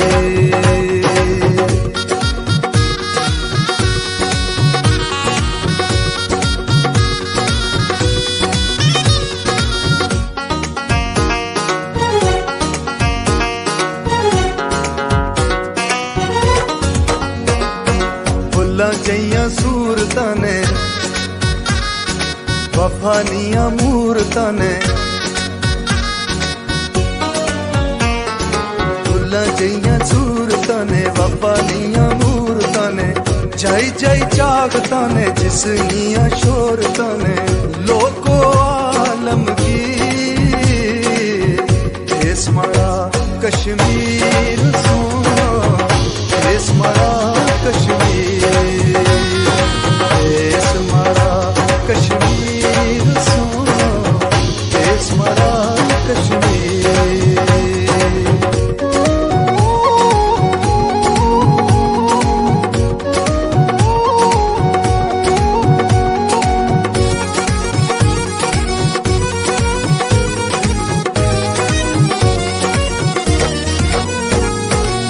मत ना तू दूर हो, बड़े मजबूर हो, मत ना तू दूर हो, बड़े मजबूर हो, याद जदू